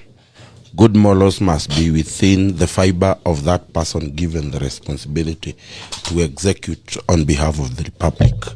So therefore, even as we registrate, even as we bring so many laws, we must also elect people of caliber, people of moral upright, so that they can be given the responsibility to discharge these particular laws we pass. So therefore, it is upon, and it is the honors of Wanjiku to actually take a step back and ask yourself what kind of leaders you elect. Today, we are talking about the lack of discipline in barrios and in churches. The people and the kind of leaders we have are a true reflection of the people we are today. They are actually a fraction of what we can do. So whatever they do, whether they misbehave or they don't, if they work well, they reflect those people who elected them. If they misbehave, they reflect against the people who elect them. And and as we come to another election in less than 2 years, we must ask ourselves as the members of the Republic that where is our moral fiber? Have we so degraded ourselves that we can seriously be walking out of barriers when people are burying their loved one? Where were you in where were you there in the first place? Because if you ask me, I come from Central Kenya, and Mheshimiwa will tell you here that sisi kuzika mtu si kuenda hiyo ibada. Kuzika mtu ni kuacha mpaka mtu tumeweka mchanga na tumeweka kwa kaburi. Kwa hivyo kama wewe ulikuwa umekuja mazishi, ilikuwa muhimu kwamba ukae mpaka yule mama tumpumzize pahali alikuwa anaenda kupumzishwa. And if you came to the burial and walked out of it, you are showing us the kind of moral fiber or moral decay this republic is experiencing. And I think it is important, even as we talk about it, as we discuss politics in gatherings, as we discuss politics in churches, as we discuss politics in anywhere people have gathered, our leaders must now get back to being sane people, not behaving insane when they meet the members of the public. I'll tell you the problem that we are having. Today, we are having members who we elected to become our leaders, showing the disrespect in front of kids. Because I'll tell you, Mheshimiwa, in that particular barrio, there were not only the kids who are wazes kama sisi kina Patrick. Their families were there, their children were there, their relatives were there who are young, who will be the leaders of tomorrow. They completely show a picture. They saw a picture of what is expected of them in future, that this is how they will behave. We must stop, we must pause, and we must ask ourselves, especially those of us who come from Mount Kenya. This has never been the norm in Mount Kenya for a very long time. It has never happened in Mount Kenya. And we must not allow politics to divide us. We must not allow leaders to divide us as the Mount Kenya people. And at this point, as my parting shot, I want to say a very big shame on you, the Honorable Kanini Kega, for breaching that particular order of event and caused the walkout in Mama Jango's barrio. It was very wrong. I also want to take this opportunity and categorically blame and say shame on you to any person who was involved in mobilizing people to walk out of that barrio. It was not okay. It is wrong. It is uncalled for. That barrio was not a political meeting. It was a solemn event where a certain member of parliament was laying to rest a mother, and the pictures you have left to us are the pictures of the heinous act of doing and allowing politics to take center stage in an event that was supposed to be characterized with peace, characterized with love, characterized with solidarity, and characterized with unity of purpose, as we lay a mama who has given us some of the good leaders like Wainaina Jango. It is very wrong. So therefore, Kenyans must wake up and they must say no to this kind of politics. I saw Senator Mwaura the other day insulting a priest and saying the priest was given money. That was a church event. A church event. Who is in charge of a church event? It is the priest. The priest is supposed to allow you that leniency to speak. So therefore, leaders in Mount Kenya must stop this nonsense of taking dirty politics in churches and in barrios. It is uncalled for. Okay, all right. Thank you, gentlemen, for coming in. It's always a pleasure to have you. Mheshimiwa KK, thank you for coming. I hope you utakuja tena zaidi, ukaribie. Utatuambia pia watu wa MOLO wanasema nini, kama wanataka referendum ongezee constituency ama wanasema namna gani. The next time we'll tell us what happens there and what goes on. Thank you so much, good guy from Mandera, Mohamed Abdullahi. Thank you for coming in. It's always a pleasure. Muchendu, wewe ni mwenyeji hapa, asante kwa kuja. Nashukuru sana kukuona. The tacklers who have been with us all this time, we really appreciate it. Thank us for tuning in. Please continue sharing. Go to YouTube, Gerald Bitok, Twitter, #TheTaco, or @GeraldBitok. Look for us. Continue sharing our content and like to share. Even as we live, continue sharing the broadcast that we've had. And you know, the good Lord will bless you. Hope to see you again tomorrow. Bye bye and take care. This is the tackle, and the tackle ends now. Bye bye and take care. See you again tomorrow. Bye bye. See you.